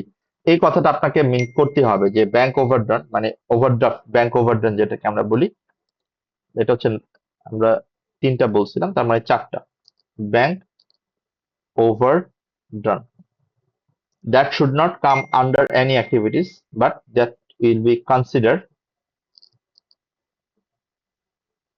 as cash and cash equivalence calculation. Okay, and cash equivalence এর মধ্যে কি কি ক্যালকুলেশনটা আসে সেটা আপনি একটু জাস্ট বলে দিবেন। That's it. খেয়াল করে দেখেন, আপনি যদি একটু প্ল্যানিং করে কোশ্চেন গুলো আনসার করেন তাহলে কিন্তু আপনার জন্য খুব একটা ডিফিকাল্ট কিছু না। এবং আপনি যদি একটু জাস্ট মাথা ঠান্ডা রেখে এই 30 মার্কের কোশ্চেনটা আনসার করেন, আমি প্রিটি মাচ শিওর 30 এর মধ্যে 20 প্লাস পাওয়া ইজিলি পসিবল ইনশাল্লাহ। এবং ভালো হবে এটাও আমি বিশ্বাস করি আপনার। এবং ফার্স্ট 50 মার্কস আপনি যেহেতু বলছেন একটা ভালো কমান্ড আছে, জাস্ট আপনি আপনার আইএস আইএফআরএস গুলোর একটা বেসিক আন্ডারস্ট্যান্ডিং গুলো একটু নিয়ে যান এবং আইএস আইএফআরএস গুলোর উপর বেস করে একটু কোয়েশ্চেন প্র্যাকটিস করেন, যেটা লিস্ট আকারে দেওয়া আছে। হ্যাঁ, আম কনফিডেন্ট আনাফ, ইনশাল্লাহ you will get good mark, ভালো হবে ইনশাল্লাহ। ওকে। ইনশাল্লাহ স্যার। স্যার আপনি যেগুলা দিচ্ছেন স্যার 30টা, স্যার ওগুলা 30টা সবগুলাই করব। আর স্যার মক হইলো, প্রি মকটা তো দিচ্ছি। আর স্যার এক্সট্রা ওই যে যেগুলো দিচ্ছিলেন ওই যে হ্যাঁ, 3টা, ওই 3টা করে স্যার এরপরেই অ্যাটেন্ড করবো স্যার, এর আগে। ইনশাল্লাহ ভালো হবে, ভালো হবে ভাইয়া, ভালো হবে, ভালো হবে। ইনশাল্লাহ স্যার, দোয়া করেন একটু। হ্যাঁ, অফকোর্স।